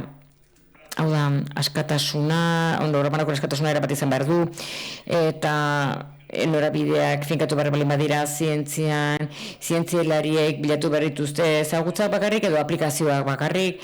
Nik uste dut argi dagoena hause dela gizadiaren arazo handiak atzo entzun genuen hemen, ura izan daitekela esate baterako. Energia, osasuna eta intolerantziaren areagotzea eta fundamentalismoen areagotzea. Horrek ez dira zientzia gehiagorekin bakarrik, zientzia gutxiagorekin bakarrik konbatuko bezik eta hezkuntza gehiagorekin. Baina nola egiten dira galderak, nork erabakitzen du zen diren galdera funtsezkoak zientziarentzat. Gizarteak erabaki behar du, botua eman behar dugu, jakiteko zer esateko Mariari zer ikertu behar duen, edo Madrilgo zerga emaileek botoa ematen dutenean. Nik uste dut hemen adostasun bat dagoela eta nik partekatzen dudala, hau da matrizetatik gain adostasuna hau da. Galderak zientzialariak egin behar dituztela libreki beraiek bilatzen duten horren arabera, baina egia da ere zientziaren historiak frogatu duela. Oroar alperrekoak ziruditen galderak izan direla erabilgarrienak etorkizunean. Nik hitzaldi bat eman ohi dut zientzia inutilaren erabilera bikaina. Nork pentsa lezake horren gauza abstraktu batik galdere egitean, antimateria positroiari buruz galdera egiteak, kosmosaren tomografia karriko zuenik, baina ez beti. Galderek beti ez dute aplikazioa sortzen, nik ez dut uste Higgsen bosoiaren aplikazio bat egongo danik, eta hori atera zen inaugurazio saioan, kosmologia arloan atera zen, Passion for Knowledge-eko sesion hasierako saioan, lehendakaria mentzegoen, nik kontatu nuen pasadizo bat pastore senatoreak galdetu zionean Wilson presidenteari zertarako balio zuten azereragailua, zertarako herrialdea defendatzeko, eta Wilsonek erantzun zuen ezetz. Hau da, pastorek berriro insistituzun urune zertarako balio, eta pastorek amaitu zuen esanez bai, balio dute, gu bata bestea respetatzea egiten duten gauzetarako, kulturarekiko maitasunerako balio dute elkarrenganako respeturako. Zer ikusia dute margolari honekin, pentsalari honekin, eleberrigile honekin, eskultore honekin. Balio dute gauza askotako gure herrian maite ditugunak, eta horregatik gara abertzaleak. Gure herria defenditzeko balio du, eta pena merezi duelako defenditzea. Hau da, pentsamenduren ezagutza eta balio kulturalen ezagutza da ere defenditu behar duguna, ez bakarrik. Guk zientzia bakarrik defenditzen balin badugu duen erabilgarritasunagatik, orduan ez gara harrituko. Gero zientzia edo dirua edo dena dela bakarrik defenditzen balin badugu, gero beraz ezagutza da une honetan beharrezkoa dena defenditzea. Eta zeinek defenditu behar du abanguardian daudenak. Horregatik, hori da arrazoi funtsezkotako bat, passion for knowledge egiteko. Hau da, ezagutzak ez du zertan erabilgarria izan zientziaren antzera. Hau da, on egiten gaituena izan daiteke, filosofia, Asturias Printzesa hil berri da saria jaso aurretik, liburu zoragarri bat duena, eta erabilgarria ez dena du izena. Bi gauzak bateragarriak dira. Egia da, ez zientziari mugak jarri berzaizkiola, edo batzuetan ez. Hau da, indeterminazio printzipioa Heisenbergen, Geberen teorema, baina limite etikoa jarri berzaizkio zientziari, bueno, ez da behidari gustatuko litzaidak moderatzea mai honetako izlariekin, baina beste okazio batean izan beharko du. Argi dago gainera, zientzia talde lana dela. Jende askoren lana dela, hau da, aurreko erraldoien bizkarretan bermatzen gara, edo adibidez gainera badira pertsona bakanak, bereziak, distira handiz aurrera egin dutenak eta jauziak egin dituztenak hiru horietako batzuk hemen daude, eta gure aitortza adierazten diogu eta gure miresmena, baina ikusten duzu ere nola eztabaidatzen dute, nola eteten dio batak besteari, nabardurak esaten dituzte, hau da pertsona normalak direla, zuek bezalako pertsonak direla, eta lortu dutela lan handia eginez, ahalegin handiarekin, baina pertsona normalak dira, eta zuek gogor lan egiten baduzue, zuek dituzuen irakasle bikainekin batzuk ezagutzen ditut, iritsiko zarete beraiek bezala izatera. Beraz, lanera neskamutilak eskerrik asko.